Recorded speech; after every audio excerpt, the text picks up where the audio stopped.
आप सभी ने बचपन में फिजिक्स के अंदर पढ़ रखा है, जब भी हम white light that is sunlight को प्रिज्म में से पास कराते हैं तो हमें एक बैंड ऑफ विजिबल लाइट मिलता है, विबग्योर। तब अब बात आगे बढ़ती है कि ये इलेक्ट्रॉन, प्रोटॉन, न्यूट्रॉन किसी एटम के अंदर किस किस तरीके से अरेंज होंगे। तो एक सिंगल ऑर्बिटल के अंदर जो दो इलेक्ट्रॉन्स हम यहाँ पर भरेंगे, दोनों अपोजिट स्पिन की होनी चाहिए। अगर एक प्लस हाफ है, यानी कि एक अगर क्लॉकवाइज है। Hi everyone, welcome back to this amazing platform of physics वाला। मेरा नाम है भारती मखीजा और आज हम करने वाले हैं एक नई सीरीज की शुरुआत, जो कि है आईएससी वन शॉट सीरीज।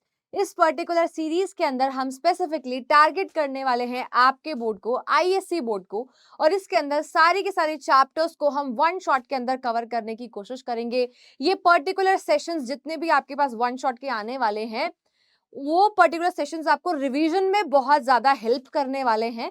इस तरीके से हम आपको यहाँ पर पढ़ाने वाले हैं कि हम कम समय के अंदर आपको सारे इंपॉर्टेंट कॉन्सेप्ट्स प्रोवाइड कर पाएं जब भी आपको रिवीजन करना हो। जैसे कि आप सभी को पता है, क्लास 11th का सिलेबस बहुत ही ज्यादा डिटेल में होता है, डेप्थ में होता है, चैप्टर्स बहुत ज्यादा होते हैं।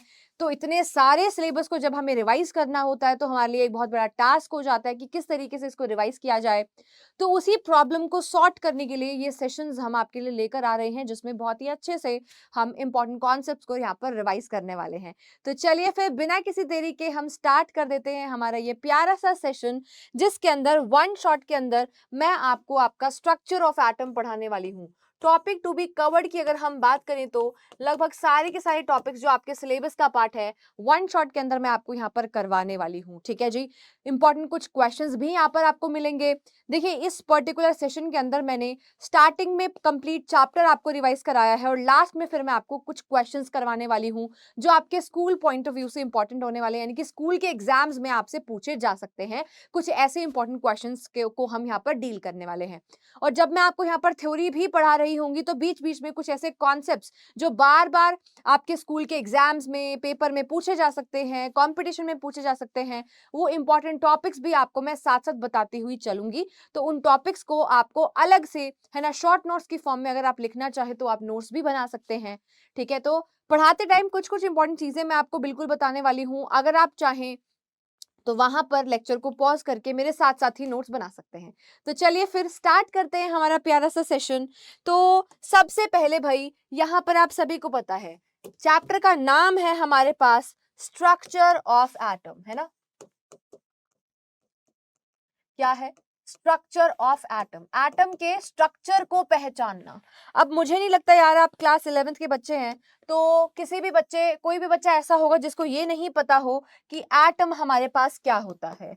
आप सभी को पता है यार, जो हमारे पास मैटर होता है, जो आसपास जो भी चीजें आपको दिखाई दे रही है, जिसका कुछ मास है, जो कुछ, है ना, स्पेस को ऑक्यूपाई कर रहा है, जिसका कुछ वॉल्यूम है, वो जो मैटर है वो छोटे से छोटे पार्टिकल से मिलकर के बना हुआ है, जिसको हम क्या बोलते हैं? एटम बोलते हैं। जिसको हम क्या बोलते हैं? ये क्या है हमारे पास? फंडामेंटल पार्टिकल है। ये क्या है? फंडामेंटल पार्टिकल है। फंडामेंटल पार्टिकल है। क्या क्या चीज है बेटा जी? फंडामेंटल पार्टिकल है। और वी कैन से जो एटम होता है वो हमारे पास क्या है? बिल्डिंग ब्लॉक होता है मैटर का। ठीक है जी। क्या होता है मैम? बिल्डिंग ब्लॉक होता है। बिल्डिंग ब्लॉक होता है ना। हमारे आसपास प्रेजेंट मैटर का क्या होता है? ये बिल्डिंग ब्लॉक होता है एटम। ठीक है, ये बात सभी को पता है। अब ये जो बेटा जी एटम है, इसका इंडिपेंडेंट एग्जिस्टेंस पॉसिबल है। ठीक है, और ऐसा भी हो सकता है मे और मे नॉट पॉसिबल, हम कह सकते हैं। तो कुछ केसेस में जो हमारे पास एटम्स होते हैं, है ना, वो क्या होते हैं? इंडिपेंडेंटली एग्जिस्ट कर सकते हैं। जैसे अगर मैं हीलियम एटम की बात करती हूँ या आर्गन एटम की बात करती हूँ तो ये तो अकेले रह सकते हैं, पर अगर मैं हाइड्रोजन एटम की बात करूं तो इसका इंडिपेंडेंट एग्जिस्टेंस पॉसिबल नहीं है। यह हमेशा H2 की फॉर्म में एग्जिस्ट करता है। ऑक्सीजन भी अकेला नहीं रह सकता है। O2 की फॉर्मेट के अंदर, O2 की फॉर्म के अंदर यह हमेशा नेचर में एग्जिस्ट कर रहा होता है। ठीक है, तो इसकी जो एग्जिस्टेंस है, हम कह सकते हैं कि यार, है ना, कुछ केसेस में यस ये इंडिपेंडेंट एग्जिस्ट कर सकता है, पर काफी केसेस में ये इसकी जो इंडिपेंडेंट एग्जिस्टेंस है वो पॉसिबल नहीं है। इसीलिए हम एटम के बाद यार पढ़ते हैं हमारे मॉलिक्यूल्स, है ना। एटम एटम कंबाइन करके, है ना, एटम जो होते हैं वो क्या करते हैं? कंबाइन करते हैं। आप सभी को पता है ये क्या शो करते हैं? कॉम्बिनेशन शो करते हैं। आपने बचपन में भी ये वाली चीजें पढ़ रखी है ना। बचपन में भी आपने ये वाली चीजें पढ़ रखी है। ये क्या शो करते हैं? कॉम्बिनेशन शो करते हैं। एंड ये केमिकली केमिकली कंबाइन होकर के, कॉम्बिनेशन होकर के क्या बनाते हैं बेटा, ये मॉलिक्यूल का फॉर्मेशन करते हैं। अब ये जो हमारे पास एटम है ना, ये क्या करेंगे, कंबाइन करके मॉलिक्यूल का फॉर्मेशन करा। अब अगर दो सेम टाइप के एटम्स आपस में कंबाइन होते हैं, जैसे हाइड्रोजन मेरे पास यहाँ पर एक है ना, और दूसरा भी हाइड्रोजन है, ये केमिकली कंबाइन करके H2 मॉलिक्यूल का फॉर्मेशन करते हैं, जिसमें कंबाइनिंग एटम्स आर सेम, तो इसको हम क्या बोलेंगे, ये हमारे पास होमो एटॉमिक कंडीशन है। ये हमारे पास क्या है, होमो एटॉमिक कंडीशन है। वैसे ही एक मेरे पास हाइड्रोजन और दूसरा कंबाइनिंग एटम अगर अलग है, दोनों अलग अलग है, हेटेरो है, तो यहाँ पर HCl का फॉर्मेशन होगा। ये जो मॉलिक्यूल है ये HCl का मॉलिक्यूल फॉर्म हुआ है, एंड इसको हम क्या बोलते हैं, this is your hetero atomic condition. ये क्या है, हमारे पास हेटेरो एटॉमिक कंडीशन होती है। क्या सभी को क्लियर हो गई? तो एटम से हम क्या बनाते हैं, मॉलिक्यूल बनाते हैं। अब ये जो मॉलिक्यूल मेरे पास बेटा जी बना है, इसकी खास बात ये है कि इसकी इंडिपेंडेंट एग्जिस्टेंस होनी चाहिए, मस्ट बी इंडिपेंडेंट, ये इंडिपेंडेंट होना चाहिए, ठीक है। अगर इसकी इंडिपेंडेंट एग्जिस्टेंस पॉसिबल नहीं है, फिर मतलब देखना पड़ेगा, है ना। अब आपको पता है यार, H2 इंडिपेंडेंटली एग्जिस्ट कर जाता है, Cl2 इसकी भी इंडिपेंडेंट एग्जिस्टेंस होती है, वाटर मॉलिक्यूल H2O, है ना, या CO2 की अगर हम बात करते हैं, मस्ट, यहाँ पर मस्ट शब्द का मैं यहाँ पर यूज करूंगी, इसकी इंडिपेंडेंट एग्जिस्टेंस होती है। पर एटम की बात करें तो मे और मे नॉट हम बोल सकते हैं, अगर हम एग्जिस्टेंस की बात करें। तो इसी तरीके से हमारे पास यार एटम्स से मॉलिक्यूल का फॉर्मेशन होता है। और सबसे पहली फंडामेंटल थ्योरी जो बेटा जी दी गई थी एटॉमिक थ्योरीज के अंदर, वो थी सर डाल्टन की थ्योरी। अब इन्होंने क्या क्या बातें बोली थी, कुछ इंपॉर्टेंट बातें यहाँ पर मेंशन कर रखी हैं, है ना, जिनको हम फटाफट से थ्योरी के पॉइंटर्स के अंदर देखेंगे। देखिए, सर डाल्टन ने, जॉन डाल्टन ने 1804 के अंदर क्या बोला था, matter is made up of extremely small particle. जो हमारे पास मैटर है वो छोटे छोटे एक्सट्रीमली स्मॉल पार्टिकल से मिलकर के बना हुआ होता है, जिसको हमने एटम बोला है। एटम जो होते हैं, इन्होंने बहुत ही खास बात बताई भाई, है ना। इन्होंने कहा कि एटम इतने छोटे होते हैं कि उनको फर्दर डिवाइड करना पॉसिबल नहीं होता है। तो इसको भाई मैं अलग कलर से मार्क करूंगी। इन्होंने बोला कि एटम जो है वो इनडिविजिबल एंड इनडिस्ट्रक्टिबल होते हैं, ठीक है, ना तो उनको हम तोड़ सकते हैं, ना तो हम उनको डिवाइड कर सकते हैं। एटम को उन्होंने क्या बोला, इनडिविजिबल बोला। आज के समय पर हम सभी जानते हैं कि एटम जो होता है वो फर्दर डिवाइड हो सकता है इनटू सब एटॉमिक पार्टिकल। पर जो सबसे पहली एटॉमिक थ्योरी हमारे पास आई थी सर डाल्टन ने जो दी थी, उन्होंने कहा था कि एटम को फर्दर डिवाइड हम नहीं कर सकते हैं, atom of a particular element. और देखिए इन्होंने क्या क्या बातें बोली, इन्होंने बोला atom of a particular element are identical in all aspects. अगर आप किसी पर्टिकुलर एलिमेंट के, है ना, एटम को उठाते हैं, उसमें से अगर दो एटम आपने निकाल लिए, है ना, तो भाई वो जो एटम्स है, क्योंकि सेम एलिमेंट के वो एटम्स है, तो वो हर एस्पेक्ट के अंदर सेम होने वाले हैं, हर क्राइटेरिया को वो अगर देखा जाए तो फुलफिल करेंगे, और उनकी जो प्रॉपर्टीज रहने वाली है वो कहीं ना कहीं सेम ही रहेंगे। पर वहीं पे अगर मैं दो अलग अलग एलिमेंट्स में से एटम्स को निकालती हूं, तो अब क्योंकि, है ना, हमने दो अलग अलग एलिमेंट के एटम्स को लिया है, तो उनकी प्रॉपर्टी मैच नहीं करेंगी, वो आपस में क्या होंगे, अलग होंगे। तो यही वाली बात हमने यहाँ पर बोली है, but different from the atom of some other element. दूसरे एलिमेंट के एटम्स के साथ अगर मैं दो अलग अलग एटम्स के एलिमेंट के एटम्स को कंपेयर करती हूँ, तो उनकी प्रॉपर्टी मैच नहीं कर रही होगी। They are the unit of chemical reaction. मतलब हम कह सकते हैं कि जो हमारे पास ये बेसिक फंडामेंटल, है ना, पार्ट जिसकी मैं बात कर रही हूँ, एटम, है ना, ये वो छोटे से छोटा पार्ट है जो कि किसी केमिकल रिएक्शन के अंदर पार्टिसिपेट कर रहा होता है। और यहां पर जब हम एटम को एक फिक्स नंबर के अंदर, है ना, क्या करते हैं, आपस में कंबाइन करवाते हैं, तो हमारे पास क्या बनते हैं, यहाँ पर कंपाउंड्स का फॉर्मेशन भी होता है। ठीक है जी, कंपाउंड्स का फॉर्मेशन होता है। क्या सभी को क्लियर हुआ? क्या सभी को क्लियर हुआ? ये सब हमने किसने बताया? ये सब हमें सर डाल्टन ने बताया। मेन चीज ये थी कि भाई इन्होंने कहा कि एटम जो है डिविजिबल नहीं होता है, एटम क्या है, इनडिविजिबल है। But we know that atom तो हमारे पास क्या होते हैं, डिविजिबल होते हैं। ठीक है, ये कहां से पता चला? उसी टाइम पर जब सर डाल्टन ने ये सब बातें बोली थी, उसी टाइम पर फिजिक्स के अंदर बेटा जी इलेक्ट्रोस्टैटिक फिजिक्स के ऊपर काम चल रहा था, इलेक्ट्रोस्टैट्स के ऊपर काम चल रहा था, है ना, स्टैटिक इलेक्ट्रिसिटी के ऊपर काम चल रहा था, चार्जेस के ऊपर बातें चल रही थी, जिससे समझ में आया कि भाई अगर अगर हम ड्राई हेयर के अंदर किसी बलून को रब करते हैं, है ना, तो बलून के ऊपर जाकर के हेयर जो है वो स्टिक कर जाते हैं, या प्लास्टिक के पेन को ड्राई हेयर पे रब करने के बाद उसके ऊपर चार्जेस डेवलप हो रहे हैं, जिसकी वजह से पेपर के टुकड़े जो हैं, है ना, उसके ऊपर चिपक जा रहे हैं। तो ऐसा क्यों हो रहा है? यानी कि यहाँ पर कुछ चार्जेस डेवलप हो रहे हैं और अपोजिट चार्जेस एक दूसरे को अट्रैक्ट करते हैं, ये बात आपको पता है। पॉजिटिव और पॉजिटिव चार्ज, नेगेटिव और नेगेटिव चार्ज एक दूसरे को रिपेल करेंगे। हमें पता है लाइक चार्जेस एक दूसरे को क्या करते हैं, रिपल्शन देते हैं। वहीं पे जो अपोजिट चार्ज होते हैं जैसे कि पॉजिटिव और नेगेटिव चार्ज अगर कहीं पर है तो वो एक दूसरे को अट्रैक्ट करता है। यानी कि इन दोनों चीजों के बीच में, किन दोनों, प्लास्टिक का पेन और पेज के टुकड़े, इनके बीच में कोई अपोजिट चार्जेस डेवलप हो रहे होंगे, राइट। इनके बीच में क्या डेवलप हो रहा होंगे, कुछ पॉजिटिव चार्जेस हमारे पास डेवलप हो रहे होंगे, है ना, अपोजिट चार्जेस डेवलप हो रहे होंगे। यानी कि ये भी तो मैटर ही ना, चाहे वो कोई पेज का टुकड़ा हो, चाहे प्लास्टिक का पेन हो, चाहे बलून हो, क्या है, मैटर है ना। तो यानी कि इसके अंदर एटम प्रेजेंट है, एटम के ऊपर कुछ ना कुछ चार्जेस आ रहे हैं, यानी कि एटम हो सकता है कि क्या हो, डिविजिबल हो। तो इसी होड़ के अंदर भाई सारे साइंटिस्ट लग गए अब किसी तरीके से एटम किस चीज का बना हुआ है, कौन कौन से सब एटॉमिक पार्टिकल है, उसकी डिस्कवरी हमें करनी है।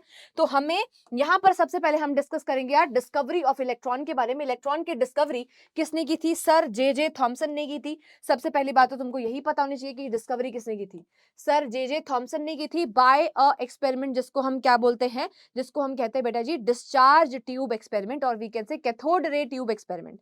कैथोड रे की डिस्कवरी की गई थी एंड कैथोड रे से हमारे पास ये समझ में आया था कि जो कैथोड रेज होती हैं वो stream of negatively charge particle होती है, यानी कि इलेक्ट्रॉन्स से वो बनी हुई होती हैं। तो भाई इन्होंने करा क्या, J Thomson passed electricity through a gas at very low pressure, है ना, and studied the properties of cathode ray. Cathode ray की प्रॉपर्टीज को उन्होंने पढ़ाई करी, उनको उसके बारे में डिस्कशन करा, देखा, है ना।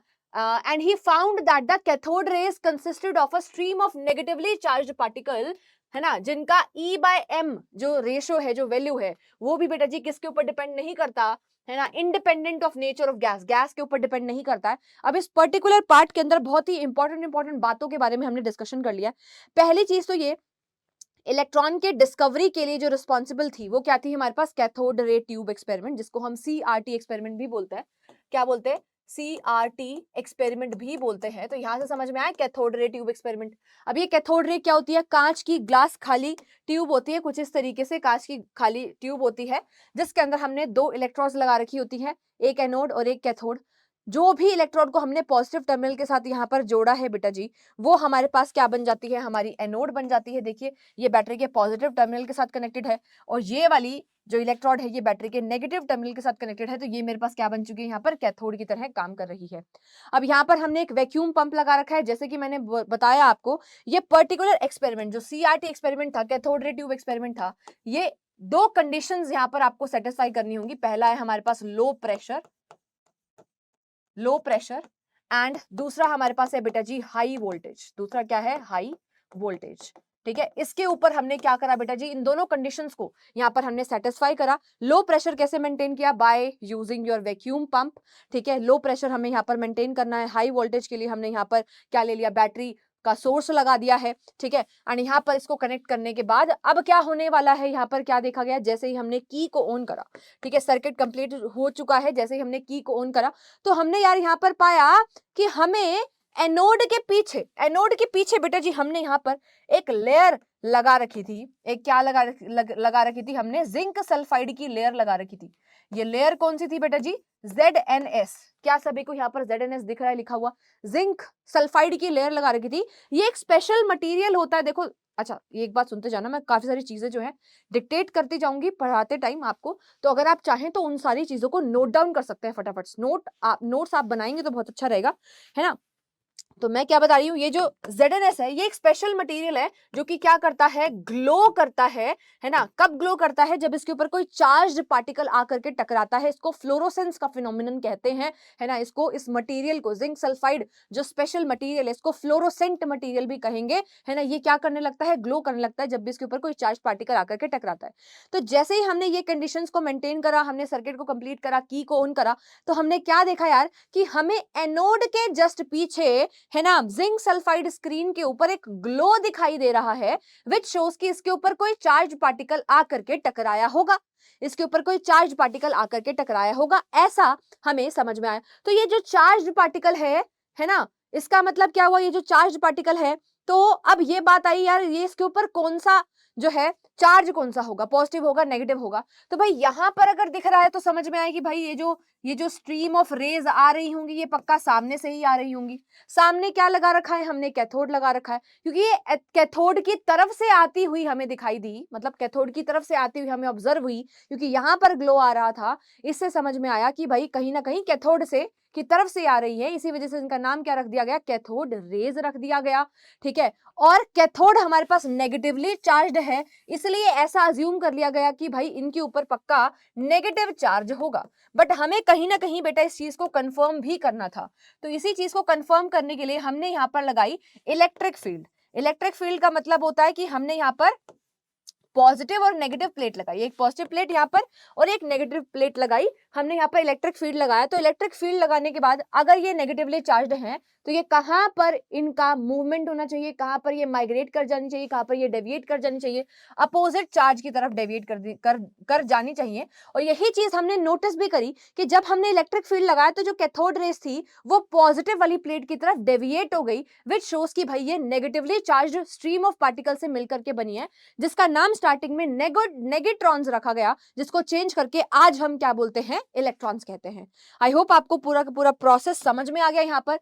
अब यहाँ पर बेटा जी इसके लिए हमने, है ना, कैथोड रेस के लिए हमने E/m रेशियो भी हम यहाँ पर निकालते हैं, चार्ज टू मास रेशियो, जिसको हम क्या बोलते हैं, चार्ज टू मास रेशियो कहते हैं, है ना। और ये चीज आपको हमेशा ध्यान रखनी है कि ये जो चार्ज टू मास रेशियो है फॉर कैथोड रेज, ये क्या रहता है बेटा जी, ये कांस्टेंट रहता है। ये क्या रहता है, कांस्टेंट रहता है, फिक्स रहता है, ये नेचर ऑफ गैस के ऊपर डिपेंड नहीं करता। ये बहुत ही ज्यादा इंपॉर्टेंट बात है।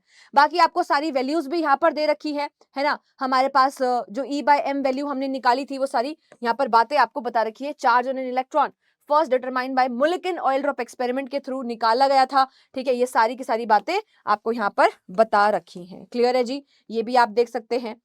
चलिए, अब जैसे ही इलेक्ट्रॉन की डिस्कवरी हुई तो अब बात आती है कि यार किसी तरीके से हम प्रोटॉन को भी डिस्कवर कर दें। हमें क्या करना है, प्रोटॉन की डिस्कवरी भी करनी है ना, मतलब कोई और पार्टिकल अगर प्रेजेंट है। तो यहाँ पे इस तरीके से को सोचा गया कि अगर कैथोड से निकलता हुआ कुछ रेज निकल रही है, कैथोड की साइड से आती हुई कोई आता हुआ कुछ स्ट्रीम ऑफ पार्टिकल्स हमें यहाँ पर देखने को मिल रहा है ना, ग्लो देखने को मिल रहा है। तो अगर हम क्या करें भाई, हमने यहाँ पे अभी एनोड के पीछे जिंक सल्फाइड लगाई थी, अब हम कैथोड के पीछे जिंक सल्फाइड लगा दे तो क्या वहां पर भी हमें कोई चार्ज्ड पार्टिकल दिखेगा क्या? क्या एनोड से आता हुआ भी हमें कोई स्ट्रीम ऑफ पार्टिकल यहाँ पर मिलने वाला है क्या? तो उसी के लिए हमने यहाँ पर करते हैं जिसको हम बोलते हैं एनोड रे ट्यूब एक्सपेरिमेंट, है ना। इसके अंदर भी हम हमारी डिस्चार्ज ट्यूब का यूज करते हैं, डिस्चार्ज ट्यूब का यूज करते हैं। और यहाँ पर फिर से हम fluorescent material like zinc sulphide का यहाँ पर यूज करेंगे, जो कि स्पेशल मटेरियल होता है।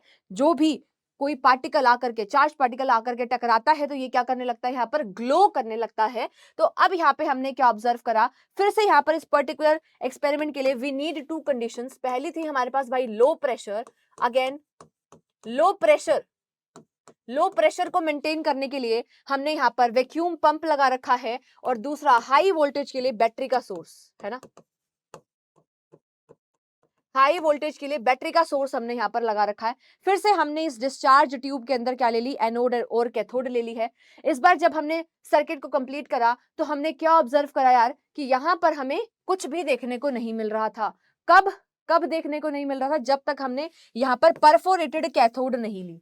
नॉर्मल कैथोड से यहाँ पर कुछ भी ऑब्जर्वेशन नहीं आ रही थी, कोई ग्लो प्रोड्यूस नहीं हो रहा था। इसी वजह से सर ई गोल्डस्टीन ने क्या किया, कुछ इस एक्सपेरिमेंट के अंदर थोड़ी सी मॉडिफिकेशन करी, और इन्होंने क्या ले ली बेटा जी, एक स्पेशल कैथोड, जिसको हम बोलते हैं परफोरेटेड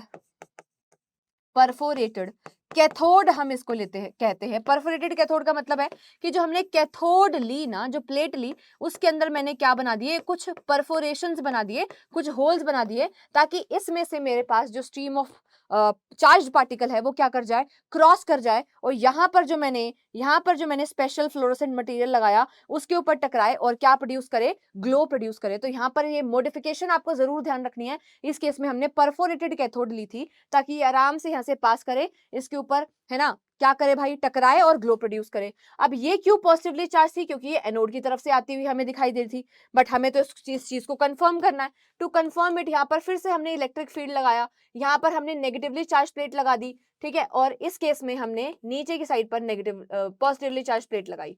ठीक है, तो अब क्योंकि ये पॉजिटिवली चार्ज है तो नेगेटिव वाली प्लेट की तरफ ये क्या हो जाते हैं, डेविएट हो जाते हैं, जो कि शो करता है कि ये कैसे है, पॉजिटिवली चार्ज है। तो यहाँ पर इनको हम क्या बोलते हैं, anode rays. Anode rays positively charge particle की स्ट्रीम है जो कि प्रोटॉन्स हैं।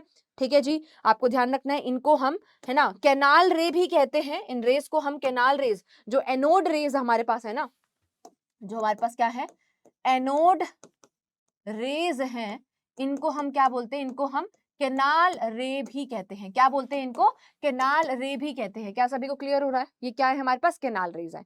ध्यान रखेंगे सभी बच्चे, ये हमारे पास क्या है, कैनाल रेज है। और क्यों बोला जाता है कैनाल रेज, क्योंकि परफोरेटेड कैथोड में से पास करी गई थी, कैनाल में से ये पास हुई थी। कैनाल मतलब है ना, परफोरेशंस होल, इस तरीके से हम इसको समझा सकते हैं। तो क्योंकि इसी में से ये पास हो पाई थी इस मॉडिफिकेशन के बाद, इसी वजह से कैनाल रे इनको कहा जाता है।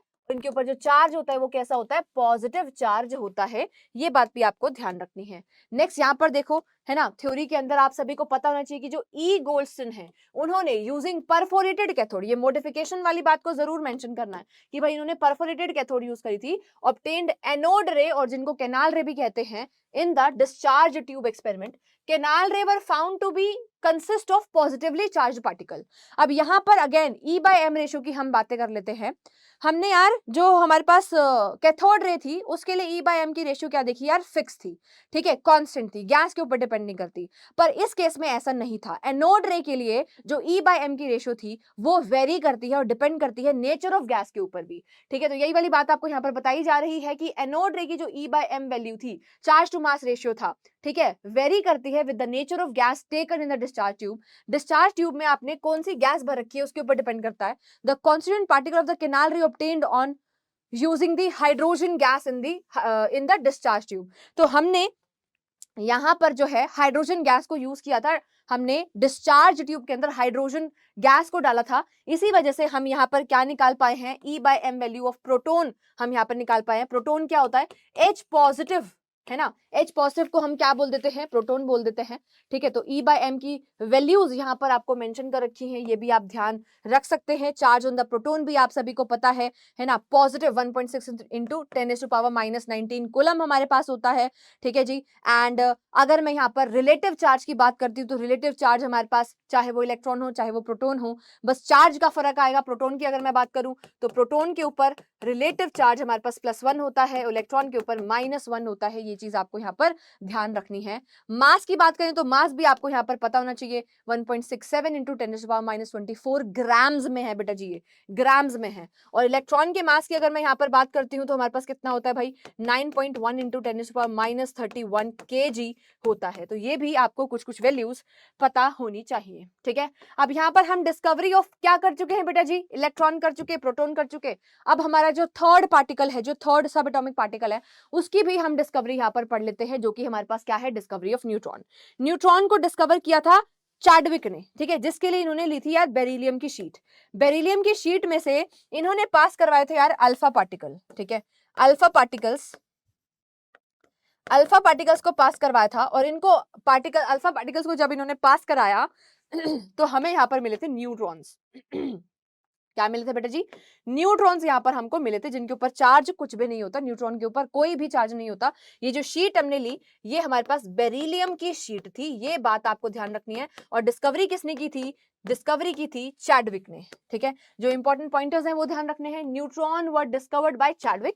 किसने डिस्कवर करे भाई, चैडविक साहब ने डिस्कवर करी न्यूट्रॉन, है ना। ईयर ध्यान रखने की जरूरत नहीं है। During the study of bombardment of beryllium foil, आपको ध्यान रखना है, बेरिलियम फॉइल को यूज किया था by bombarding your fast moving alpha particle. अब ये अल्फा पार्टिकल क्या चीज होती है, ये तुमको पता होना चाहिए। ये हमारे पास डबली चार्ज्ड हीलियम पार्टिकल्स होती हैं। ठीक है, हीलियम पार्टिकल्स होते हैं, आप सभी को पता है। हमारे पास जो हीलियम है, इसका एटॉमिक नंबर की अगर मैं बात करती हूँ, इसका जो एटॉमिक नंबर होता है वो क्या होता है, 2 होता है। तो हीलियम जब लॉस ऑफ 2 इलेक्ट्रॉन्स कर देगा, जब 2 इलेक्ट्रॉन्स का लॉस कर देगा तो यहाँ पर He+2 का फॉर्मेशन हो जाएगा, यानी कि ये हीलियम न्यूक्लियस है एक तरीके से। तो अगर हीलियम न्यूक्लियस लिखा होगा तो आप समझ जाना यहाँ पर अल्फा पार्टिकल की यहाँ पर हम क्या कर रहे हैं, बात कर रहे हैं। मास ऑफ न्यूट्रॉन भी लगभग लगभग हमारे पास मास ऑफ प्रोटॉन के बराबर ही होता है, ठीक है, एंड इसके ऊपर कोई भी चार्ज नहीं होता है। आई होप आप सभी को ये तीनों के तीनों सब एटॉमिक पार्टिकल्स जो है समझ में आ गए हैं, ठीक है। इसी के साथ बेटा इसी के साथ अब हम डिस्कस करने वाले हैं, जैसे ही बेटा जी आपके पास इलेक्ट्रॉन प्रोटॉन न्यूट्रॉन यानी कि सब एटॉमिक पार्टिकल्स के बारे में बातें हमें समझ में आने लगी, तब अब बात आगे बढ़ती है कि ये इलेक्ट्रॉन प्रोटॉन न्यूट्रॉन किसी एटम के अंदर किस किस तरीके से अरेंज होंगे। यानी कि अब हम चाहते थे कि हमें किसी तरीके से एटम के स्ट्रक्चर के बारे में पता चल जाए कि भाई एटम में ये सब एटॉमिक पार्टिकल्स कहाँ कहाँ प्रेजेंट है और कैसे कैसे अरेंज है। उसी के चलते भाई बहुत सारे साइंटिस्ट आए और उन्होंने क्या बताना शुरू करा, अपना अपना एटॉमिक मॉडल देना शुरू करा। और इस एटॉमिक मॉडल के अंदर जो फर्स्ट हीरो हमारे पास आते हैं, है ना, फर्स्ट साइंटिस्ट जो आते हैं, उनका नाम क्या है, जे थॉमसन। तो सर जे थॉमसन ने अपना पहला मॉडल निकाला, जे थॉमसन एटॉमिक मॉडल, है ना, जिसको हम कहते हैं। तो यहाँ पर भाई अकॉर्डिंग टू थॉमसन, आप सभी को पहले से पता है ये बेसिक थ्योरीज और ये बातें कि इन्होंने बेटा जी अपने एटॉमिक मॉडल को दो चीजों के साथ कंपेयर करा था, वाटरमेलन एंड क्रिसमस पुडिंग। उन्होंने कहा कि क्रिसमस पुडिंग के अंदर, है ना, जिस तरीके से बीच में कहीं कहीं पर नट्स प्रेजेंट हैं, वैसे ही हमारे पास एटम पॉजिटिवली चार्ज स्फीयर के अंदर कहीं कहीं पर रेंडमली इलेक्ट्रॉन्स प्रेजेंट होंगे।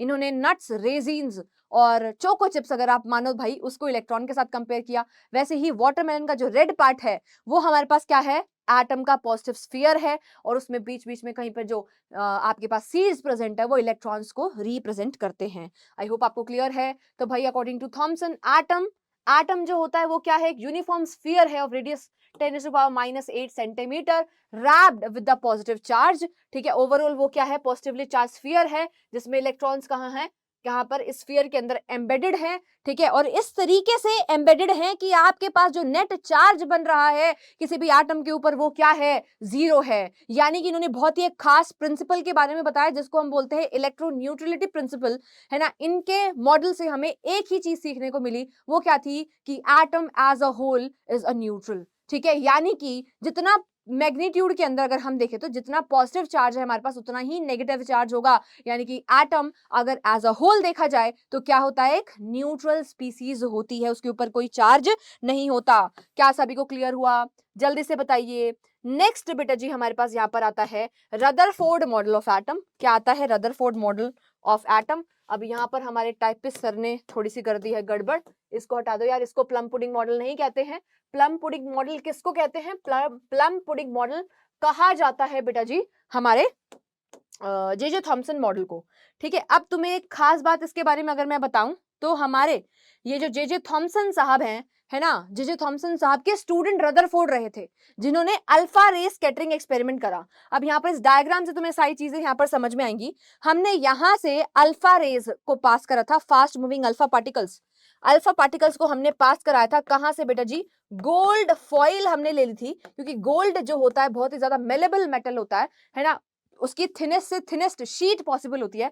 उसमें से जब अल्फा पार्टिकल्स को हमने पास कराया तो हमारे पास कुछ कंक्लूजन, कुछ ऑब्जर्वेशन, कुछ चीजें हमने ऑब्जर्व करी और उन ऑब्जर्वेशन के बेसिस पर कुछ चीजें हमने कंक्लूड करी और उन कंक्लूजन से फिर हमने बनाया हमारा रदरफोर्ड का मॉडल कि किस तरीके से किसी भी एटम के अंदर एक न्यूक्लियस प्रेजेंट होता है, उसके बीचों बीच जिसके अंदर क्या प्रेजेंट होता है, उस पूरे के पूरे एटम का मास प्रेजेंट होता है, और उस न्यूक्लियस के अंदर हमारे पास प्रोटॉन्स एंड न्यूट्रॉन्स हैं, उसके चारों तरफ शेल्स प्रेजेंट होते हैं, क्या प्रेजेंट होते हैं, ऑर्बिट होते हैं, उन ऑर्बिट के अंदर इलेक्ट्रॉन्स क्या कर रहे होते हैं, रोटेट कर रहे होते हैं।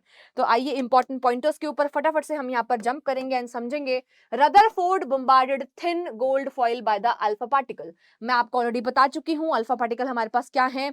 अल्फा पार्टिकल हमारे पास डबली चार्ज्ड हीलियम पार्टिकल है, उनको हमने बम्बार्ड कराया।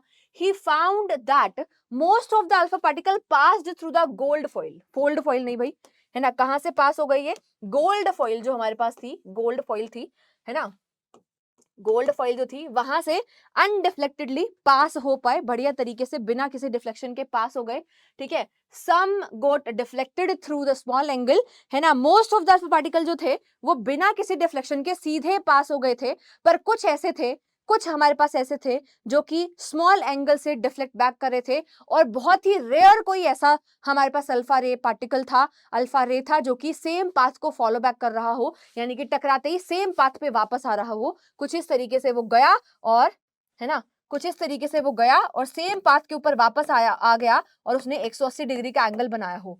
ऐसे पार्टिकल बहुत ही ज्यादा रेयर थे, ठीक है, जिससे हमें समझ में आता है कि मोस्ट ऑफ द स्पेस हमारे एटम के अंदर खाली है ना। और ये भी समझ में आता है कि अगर ये सेम पाथ पे वापस आया है टकरा करके, यानी कि ये किसी हैवी चीज से टकराया होगा, और क्योंकि ये ऐसे वाली रेस बहुत रेयर है, तो हमें समझ में आया कि हैवी पार्ट जो है ना हमारा, वो कहीं ना कहीं बहुत कम स्पेस के अंदर प्रेजेंट है और सेंटर के अंदर कहीं हमारे एटम के अंदर प्रेजेंट है, जिसको न्यूक्लियस का नाम दिया गया। और क्योंकि रदरफोर्ड साहब ने न्यूक्लियस की डिस्कवरी करी थी एटम के अंदर, तो इसी वजह से इनको फादर ऑफ न्यूक्लियर फिजिक्स भी कहा जाता है। तो आपको ध्यान रखना है, ठीक है, यही वाली बात हम यहाँ पर मेंशन करेंगे। Some got deflected through the small angle and some with the large angles and a very few, बहुत ही कम, यानी कि एक कोई 20,000 में से 10,000 में से अगर हम देखें तो सफर्ड अ डिफ्लेक्शन ऑफ 180, मतलब सेम पाथ पर बाउंस बैक वो कर गए, ठीक है, कम स्ट्रेट बैक, वापस से आ गए on the basis of this, है ना, classical alpha particle scattering experiment.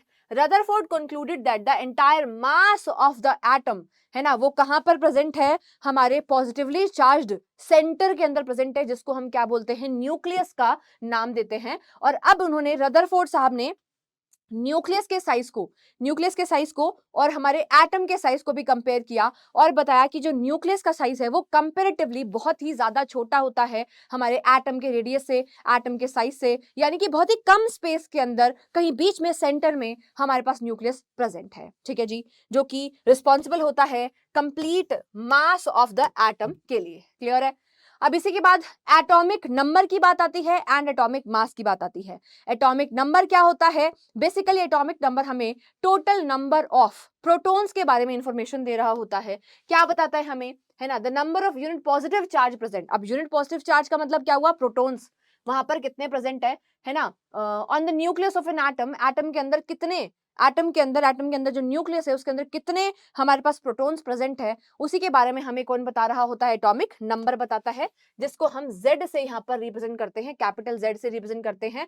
अब वो अलग बात है कि नंबर ऑफ प्रोटॉन और नंबर ऑफ इलेक्ट्रॉन हमारे पास किसी एटम, एक किसी न्यूट्रल एटम, पेरेंट एटम के अंदर बराबर होता है ना, पर हमेशा जब भी आपसे कोई एटॉमिक नंबर पूछे तो उसका मतलब आप नंबर ऑफ इलेक्ट्रॉन वहां पर नहीं बताएंगे, क्योंकि इलेक्ट्रॉन का नंबर तो चेंज हो सकता है बाय लॉस ऑफ इलेक्ट्रॉन और गेन ऑफ इलेक्ट्रॉन, पर प्रोटॉन कभी भी लॉस या फिर गेन नहीं होते हैं। इसीलिए हमेशा ध्यान रखना, जो आपके पास प्रोटॉन होते हैं, प्रोटॉन का जो नंबर होता है वही सिग्निफाई किया जाता है बाय एटॉमिक नंबर, ठीक है, जिसको हम कैपिटल Z से रिप्रेजेंट करते हैं। अब यहाँ पर एक लास्ट में एक नोट पॉइंट मेंशन कर रखा है, जिसमें आपको बता रखा है कि जो एटॉमिक नंबर है, यानी कि जो Z है ना, वो एक बहुत ही ज्यादा इंपॉर्टेंट प्रॉपर्टी है ना। और यहाँ पर जो है एक्सरे डिफ्रेक्शन से, यहाँ पर जो सर हेनरी मूजले थे उन्होंने एक एक्सपेरिमेंट भी करा था, और हमें यहाँ पे समझ में आया था कि एटॉमिक नंबर जो है किसी भी एलिमेंट का, वो रिलेटेड है उसकी फ्रीक्वेंसी के साथ, है ना, फ्रीक्वेंसी ऑफ एक्सरेज। तो यहां से समझ में आया हमें कि हमारे पास जो प्रॉपर्टीज हैं वो एटॉमिक नंबर के ऊपर डिपेंड करती हैं, एटॉमिक मास के ऊपर डिपेंड नहीं करती हैं। ये बात भी आपको यहाँ पर ध्यान रखनी है। यहाँ पर बेटा A एंड B हमारे पास कांस्टेंट है, और Z यहाँ पर हमें क्या शो कर रहा है, एटॉमिक नंबर को शो कर रहा है। आई होप आप सभी को ये पार्ट समझ में आ गया है। एटॉमिक नंबर के बाद we will jump to atomic mass. Atomic mass यानी कि हमें एटम का ओवरऑल मास के बारे में पता लगाना है ना। एटॉमिक मास को हम कैपिटल A से रिप्रेजेंट करते हैं, ठीक है, जैसे एटॉमिक नंबर को हमने Z से रिप्रेजेंट करा, ठीक है। तो ये क्या बताता है हमें, total number of protons and total number of neutrons. क्योंकि मैंने बोला यार कि आपके पास जो पूरा मास है वो किसके अंदर प्रेजेंट होता है, एटम के न्यूक्लियस में। अब मैंने तुमको पहले ही बताया कि न्यूक्लियस के अंदर आपके पास क्या क्या चीजें प्रेजेंट है। न्यूक्लियस के अंदर आपके पास एटम के न्यूक्लियस के अंदर आपके पास न्यूट्रॉन्स एंड प्रोटॉन प्रेजेंट है। क्या प्रेजेंट है, न्यूट्रॉन एंड प्रोटॉन प्रेजेंट है, ठीक है। तो यहां पर हमें समझ में आता है कि मास नंबर क्या होगा, sum of total number of neutrons and protons. तो यही वाली चीज हमने यहां पर मेंशन कर रखी है। देखिए क्या है भाई, कलेक्टिवली हमारे पास total number of protons and neutrons को हम क्या बोल देते हैं, न्यूक्लियॉन्स भी कह देते हैं। एंड यही क्या रिप्रेजेंट करता है, हमें मास नंबर को रिप्रेजेंट कर रहा होता है। ठीक है जी, तो आपको मास नंबर निकालना है तो नंबर ऑफ प्रोटॉन्स प्लस में नंबर ऑफ न्यूट्रॉन्स आपको निकालने पड़ेंगे, या फिर हम कह सकते हैं कि नंबर ऑफ न्यूक्लियॉन्स के ये बराबर होता है। और यहीं से हमारे पास एक चीज और निकल करके आती है कि अगर हमें नंबर ऑफ न्यूट्रॉन्स कभी निकालने हैं तो नंबर ऑफ न्यूट्रॉन्स के लिए क्या करेंगे, मास नंबर में से हम नंबर ऑफ प्रोटॉन्स को माइनस कर देंगे, है ना, यानी कि Z को माइनस कर देंगे, हमारे पास नंबर ऑफ न्यूट्रॉन्स निकल करके आ जाते हैं। ठीक है, अब अगर किसी स्पेसिफिक एटम को मुझे क्या करना है बेटा जी, रिप्रेजेंट करना है, तो हमारे पास एटम के रिप्रेजेंटेशन का एक तरीका होता है। एक्स हमने लिखा, ये एक्स यहाँ पर हमें किसी भी एलिमेंट के सिंबल को रिप्रेजेंट कर रहा है। ऊपर हमेशा बेटा जी हम उसका मास मेंशन करते हैं और नीचे हम उसका एटॉमिक नंबर मेंशन करते हैं। ये मेरे पास क्या है, उसका एटॉमिक मास है, और ये मेरे पास उसका क्या है बेटा जी, एटॉमिक नंबर है। क्या है, एटॉमिक नंबर है। तो ये जो एटॉमिक मास है उसको हमेशा ऊपर हम मेंशन करेंगे। जैसे फॉर एग्जांपल बेटा कार्बन के लिए मैंने लिखा यहाँ पर कार्बन 12, एटॉमिक नंबर इसका कितना होता है, 6 होता है। वैसे ही क्लोरीन के लिए अगर मैं लिखूंगी तो यहाँ पर मास 35.5 मैंने यहाँ पर मेंशन करा। और अगर मैं यहाँ पर इसके आइसोटॉप की बात करूं, आइसोटॉप आइसोबार अभी मैं आपको करवाऊंगी, है ना, तो भाई आप इसमें भी कंफ्यूज मत होना, चलो 35.5 ही ले लेते हैं, और नीचे हमने क्या लिख दिया, 17 यहाँ पर लिख दिया। तो ये रिप्रेजेंटेशन है। ये एक्स यहाँ पर मुझे क्या बता रहा है, सिंबल ऑफ एलिमेंट, किसी एलिमेंट के सिंबल के बारे में मुझे ये यहाँ पर इंफॉर्म कर रहा है। क्या सभी को क्लियर हुआ?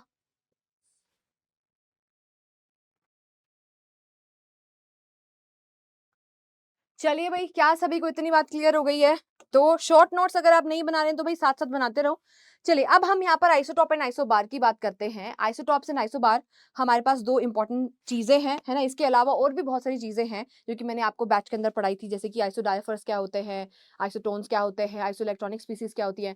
पर मेन इंपॉर्टेंट चीजें जिनके बारे में भाई हमें पता होना ही होना चाहिए, जिसके बिना काम चलेगा ही नहीं, वो हमारे पास आइसोटॉप एंड आइसोबार ही है, वो हमें पता होना चाहिए। आइसोटॉप एंड आइसोबार जो हमारे पास होते हैं, इनको अगर हम देखें तो सबसे पहले आइसोटॉप की बात करते हैं। आइसोटॉप हमारे पास क्या होते हैं, जिनका एटॉमिक नंबर हमारे पास क्या होता है, एटॉमिक नंबर हमारे पास सेम होता है, बट मास नंबर यहाँ पर डिफरेंट होता है। अगर आइसोबार की सॉरी आइसोटॉप की अगर मैं बात करूं तो ये क्या होते हैं, मैं यहाँ पर अलग से आपको लिख के बता देती हूँ। आइसोटॉप जो है ये क्या होते हैं, atom of same element, same element के एटम होते हैं भाई, है ना। सेम एलिमेंट, सेम एलिमेंट के क्या होते हैं भाई, ये एटम होते हैं। ये बात को आपको ध्यान रखना है, ठीक है। एटम ऑफ सेम एलिमेंट, जिनका एटॉमिक नंबर हमारे पास क्या है, सेम है, बट एटॉमिक मास यहाँ पर क्या होता है, अलग अलग होता है। जैसे कि हाइड्रोजन की बात करी हमने, protium, deuterium and tritium, 3 isotope हमारे पास होते हैं। ऑक्सीजन की बात करूं तो ऑक्सीजन 16, 17 एंड 18। कार्बन की बात करूं तो carbon 12, carbon 13 and we have carbon 14। Chlorine की बात करें तो क्लोरीन 35 एंड क्लोरीन 37। ये सारे के सारे हमारे पास क्या है बेटा जी, आइसोटॉप है। यहाँ पर आइसोटॉप के बारे में बात हो रही है, atomic species of an element having similar atomic number but जिनका क्या होता है, डिफरेंट मास नंबर होता है, आर कॉल्ड आइसोटॉप्स। तो ये कुछ एग्जांपल्स हमारे पास हो गए। इसके बाद हम डिस्कस करेंगे आइसोबार के बारे में, पर आइसोबार लिखा नहीं है तो कोई बात नहीं, हम कर लेते हैं यार खुद। यहाँ पर लिखो आइसोबार क्या होता है। ये क्या होता है बेटा जी, एटम्स ऑफ डिफरेंट एलिमेंट। पहला पॉइंट तो यहाँ पर हम मेंशन करेंगे कि ये क्या है, एटम ऑफ डिफरेंट एलिमेंट है। Atom of different element, atom of different element having same atomic mass. इनका एटॉमिक मास सेम होता है, इनका एटॉमिक मास सेम होता है, अलग क्या होता है, बट, है ना, different atomic number. Atomic number यहाँ पर अलग होता है। तो यहाँ पर अगर मैं बात करूं यार, मेरे पास आर्गन एंड कैल्शियम है, ये भी, इसके मास की भी अगर मैं बात करूं, कैल्शियम का 40, इसका भी कितना होता है, हमारे पास 40 होता है। एटॉमिक नंबर की बात करें तो ये 18 और ये क्या होता है, 20 होता है। तो ये एटम है डिफरेंट डिफरेंट एलिमेंट के, ठीक है, जिनका मास नंबर हमारे पास क्या है, सेम है। ए की वैल्यू अगर हम देखें तो सेम है, 40 है, ठीक है। और वहीं पे एटॉमिक नंबर Z अगर हम देखें तो अलग अलग है, एक का 18 है तो एक का 20 है। तो ऐसे ऐसे स्पीसीज को हम क्या बोलते हैं, आइसोबार कहते हैं। इसके बाद मैं आपको आइसो इलेक्ट्रॉनिक स्पीसीज और बता दूंगी, है ना, जो कि हम आगे भी पढ़ेंगे, है ना, ज्यादा डिटेल में। पर अभी के लिए आइडिया ले लेते हैं हम कि आइसो इलेक्ट्रॉनिक स्पीसीज हमारे पास क्या होती है। ठीक है, तो आइसो इलेक्ट्रॉनिक स्पीसीज नाम से समझ में आ रहा है आइसो, आइसो शब्द कहीं पर भी आ जाए यानी कि कोई ना कोई चीज यहाँ पर सेम होनी चाहिए, और इलेक्ट्रॉनिक का मतलब इलेक्ट्रॉन सेम होना चाहिए, यानी कि ऐसी स्पीसीज जिसके अंदर सेम नंबर ऑफ इलेक्ट्रॉन्स हों। ठीक है, जैसे फॉर एग्जाम्पल मैंने यहाँ पर लिखा Na पॉजिटिव, फिर मैंने यहाँ पर आपको एग्जाम्पल दिया यार Mg2 पॉजिटिव, ठीक है, फिर मैंने यहाँ पर आपको एग्जाम्पल दिया इसके अलावा एल्यूमिनियम 3 पॉजिटिव। ठीक है, अब यहाँ पर इसके ऊपर पॉजिटिव चार्ज अगर मेरे पास डेवलप हो रहा है, यानी कि इसने लॉस ऑफ 1 इलेक्ट्रॉन करा होगा, 11 इलेक्ट्रॉन थे वैसे तो इसके पास, है ना, तो 11 में से 11 में से 1 इलेक्ट्रॉन इसने माइनस कर दिया है, तो 10 इलेक्ट्रॉन्स यहाँ पर बच रहे हैं। यहाँ पर 12 इलेक्ट्रॉन्स थे, 12 में से 1 इलेक्ट्रॉन ये लूज कर चुका है ना, एक क्यों 2 इलेक्ट्रॉन्स, क्योंकि 2 पॉजिटिव चार्ज है ना, तो 2 इलेक्ट्रॉन्स को लूज कर चुका है, तो यहाँ पर 10 इलेक्ट्रॉन्स बच चुके हैं। यहाँ पर 13 इलेक्ट्रॉन्स थे जिसमें से 3 इलेक्ट्रॉन्स को ये लूज कर चुका है, तो यहाँ पर भी 10 इलेक्ट्रॉन्स यहाँ पर बच चुके हैं। तो इन तीनों में अगर हम देखें तो वी हैव 10 इलेक्ट्रॉन्स, यानी कि ये आपस में इनका क्या रिश्ता है, रिश्ता क्या कहलाता है, इसको आइसो इलेक्ट्रॉनिक स्पीसीज हम कहते हैं। ठीक है जी, चलिए इसके बाद बेटा हम यहाँ पर आगे मूव करने वाले हैं, और अगला टॉपिक हमारे पास है नेचर ऑफ लाइट का। लाइट का नेचर कैसा होता है, हमारे पास वेव लाइक भी होता है, पार्टिकल लाइक भी होता है, तो उसके ऊपर कुछ थ्योरीज हमें दे रखी है ना, तो वो हम फटाफट से एक बार समझते हैं। हमारे सिलेबस में पहली थ्योरी है यार जिसको हम बोलते हैं कॉर्पस्कुलर थ्योरी। क्या बोलते हैं, कॉर्पस्कुलर थ्योरी। ठीक है, और इस थ्योरी के अकॉर्डिंग, है ना, this theory proposed by the Newton, किसने दी थी, सर न्यूटन ने प्रपोज करी थी। And according to this theory light is composed of tiny particle जिनको कॉर्पसल्स बोला जाता है। This theory could not explain the phenomena of interference and diffraction, यानी कि ये जो है ना, न्यूटन सर ने जो थ्योरी दी थी, उन्होंने कहा कि जो लाइट है वो छोटे छोटे पार्टिकल से मिलकर के बनी हुई है, टाइनी टाइनी पार्टिकल से मिलकर के बनी हुई है, जिनका नाम न्यूटन सर ने क्या दिया था बेटा जी, कॉर्पसल्स दिया था। और ये लाइट के कुछ फिनोमेना को एक्सप्लेन नहीं कर पाई थी, जैसे कि हमारे पास डिफ्रैक्शन एंड इंटरफेरेंस। ठीक है, अब यहाँ पर अगली थ्योरी आई जिसको हम बोलते हैं यार वेव थ्योरी। ठीक है, जिन्होंने जिस थ्योरी को मैक्सवेल साहब ने दिया था, किसने दिया था बेटा जी, मैक्सवेल साहब ने दिया था। और ये थ्योरी बहुत ही सुंदर बढ़िया थ्योरी थी जिसने काइंड ऑफ रेवोल्यूशन सा ला दिया था, और इस थ्योरी ने काफी सारे ऐसे फिनोमेनास को एक्सप्लेन कर दिया था लाइट के, जो लाइट शो करती है। ठीक है, जैसे फॉर एग्जांपल हम यहाँ पर वेव नेचर जो होता है वो हमारे पास डिफ्रैक्शन एंड इंटरफेरेंस जैसे फिनोमेना को भी प्रॉपर्ली एक्सप्लेन कर पाया था। ठीक है, तो according to this theory the light is transmitted in the form of electromagnetic wave, जिसको हम क्या बोलते हैं, बड़े ही प्यार से शॉर्ट में लिखते हैं EM वेव बोला जाता है, इलेक्ट्रोमैग्नेटिक वेव बोला जाता है। इस थ्योरी के अकॉर्डिंग जो हमारे पास लाइट होती है वो इलेक्ट्रोमैग्नेटिक वेव की फॉर्म में ट्रैवल करती है, which are associated with the electric and magnetic field. हमें समझ में आ रहा है इलेक्ट्रोमैग्नेटिक वेव का मतलब हुआ, एक तो वेव लाइक इसका नेचर है, दूसरा यहाँ पर हमने बोला EM वेव, यहाँ पर electric field and magnetic field एक दूसरे के परपेंडिकुलर होते हैं। ठीक है, अगर इलेक्ट्रिक फील्ड ऐसे ऐसे ऐसे ऐसे जा रहा है तो मैग्नेटिक फील्ड हमारे पास कुछ इस तरीके से जाएगा, यानी कि अगर यहाँ पर इलेक्ट्रिक फील्ड है तो यहाँ पर मैग्नेटिक फील्ड होगा। ठीक है, यहाँ पर इलेक्ट्रिक फील्ड है, अगर ऊपर लग रहा है तो मैग्नेटिक फील्ड कुछ इस तरीके से लग रहा होगा, आपके पास कुछ इस तरीके से मूवमेंट हो रही होगी। ठीक है, कुछ इस तरीके से मूवमेंट हो रही होगी। इलेक्ट्रोमैग्नेटिक वेव के बारे में आपने फिजिक्स में भी पढ़ा होगा, नहीं पढ़ा है तो आगे और ज्यादा डिटेल में आपके फिजिक्स के अंदर ये चीज आने वाली है। ठीक है, तो भाई ये इलेक्ट्रिक एंड मैग्नेटिक फील्ड के साथ एसोसिएटेड है, और ये दोनों के दोनों फील्ड एक दूसरे के 90 एंगल पे, यानी कि एक दूसरे के परपेंडिकुलर होते हैं, परपेंडिकुलर टू ईच अदर होते हैं। ठीक है, and also with the direction of propagation. कहने का मतलब ये है कि जब वेव ट्रैवल कर रही है, तो मैंने बोला इलेक्ट्रोमैग्नेटिक वेव के दो पार्ट है, एक मैंने बोला यार इलेक्ट्रिक फील्ड, एक मैंने बोला यार मैग्नेटिक फील्ड। ये इलेक्ट्रिक फील्ड है, ये मैग्नेटिक फील्ड है, और ये डायरेक्शन ऑफ प्रोपेगेशन है। ये तीनों चीजें एक दूसरे के क्या है बेटा जी, परपेंडिकुलर है। क्या है, परपेंडिकुलर है। ये हमें किसने बताया, वेव थ्योरी ने बताया। क्या सभी को क्लियर है? यहाँ पर देखिए, electromagnetic wave do not require any medium for the propagation and travel with the velocity equal to that of the light.